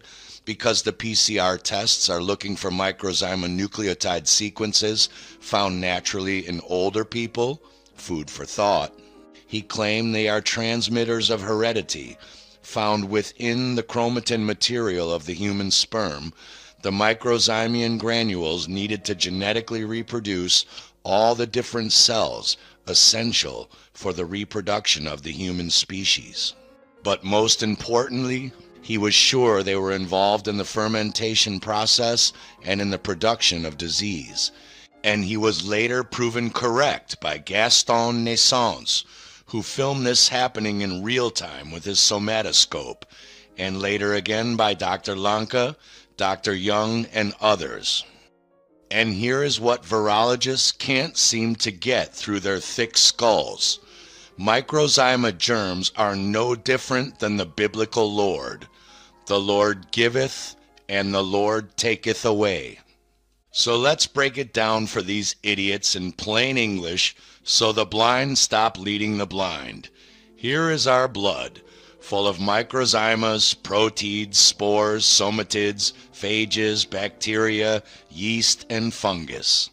Here is the blood in a healthy person with an alkaline blood pH, not experiencing COVID-19, shortness of breath, or coughing from acidosis, with no acidic buildup due to stress, fear, or worry, a poor acidic meat and overcooked food diet, vitamin and mineral deficiency, gas poisoning from not opening your windows for 20 minutes a day in the winter to let fresh air in and bad air out, environmental or food toxins and poisons, lack of oxygen from no exercise, wearing masks, smoking, heavy metals, electromagnetic radiation, or damaged tissue from physical injury.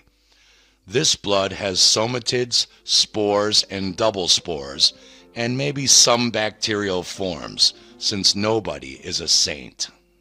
Here is the bacteria-filled blood of someone who starts to become slightly acidic or poisoned from the aforementioned list, and these spores or phages, like the Lord can giveth, bringing the required nutrients to both cells for their regular living and to the janitorial bacteria to perform their cleaning functions. As Béchamp and Naissance discovered, somatid spores can both become bacteria and nourish those bacteria without turning into them, and bacteria can return back into somatid spores. We call both functions bacteriophages. The indoctrinated morons in the virology cult who still believe in Santa Claus and the Easter Bunny call these contagious viruses. This is the last point the proverbial Lord still giveth. And here is the blood of a person so toxic, acidic, and oxygen-starved in their cells that the bacteria start breaking down themselves and bursting into yeast and fungal forms. Even those people claiming the theory that cell nucleuses create hundreds of thousands of soap-solvent viruses from the DNA to clean cells and the surrounding fluids of toxins need to understand that these conditions have only been observed in poisoned cell cultures in a lab, never in the natural live tissue of a sick individual. So that theory, too, may simply be a misunderstanding of the cell's natural enzyme production to eliminate poisons, just like the opossum's blood does for snake venom. And finally, we have the blood of a person who is so toxic, their terrain can no longer sustain life, even microbial. So the microzyma yeast somatids morph again into the final fungal stages to eat away the rotting, dying flesh, no different than a corpse in the grave or a bowl of dead strawberries on the kitchen counter, before returning to the eternal, indestructible somatids they started off as, once the dead flesh is completely eaten away. And what motivated me was the discovery of an anthraxis bacillus being born out of a red blood cell in 1994. And then it morphed back into a red blood cell. Right. So it came out and it went back as if, in different forms. So this whole etiology is based upon a word called pleomorphism. Pleo meaning many, morphism meaning forms. And so I realized that the germ theory was not a real theory. That is, by the way, it still is a theory. It was not something that foundationally was represented at the cellular level, that things were morphing. Because modern virologists are trained in bogus germ theory based on people like Pasteur, Virchow, Crook, and Enders, they look at bacteriophages and assume they must be external invading viruses that kill bacteria, because they've never been taught the works of Béchamp, Naissance, and Lanka that prove these phages are shape-changing spores that can both nourish bacteria or come out of dying bacteria until conditions are right to return to life again. They always blame the fireman for the fire or the bird for the roadkill. It's a kind of mini spore. It's not a spore itself. When the algae realized that there is no condition to build normal spores, which can swim, look to find a good place for itself and grow out again, so they built much smaller particles. And those particles were first detected, isolated, and characterized in bacteria. And in bacteria, they are called bacteriophages. Phage from phagocytosis, to eat, to swallow. But those structures are not eating the bacteria. This is a misconception. This is already, a very narrowed view to the things. When bacteria are dying, it must be a virus, right? So, but in the end, it's our mini spores which can themselves develop again into larger units. This was Enderlein already claiming that the cellular theory of life must be wrong, because he observed that cellular structure disintegrate into smaller structures. He just could observe in a light microscope, and even smaller one he could not observe anymore. But also smaller structures do materialize out of invisible structures and forming cells. Just take the vaccine and go to bed early, my fellow children, or Santa won't leave presents under your tree.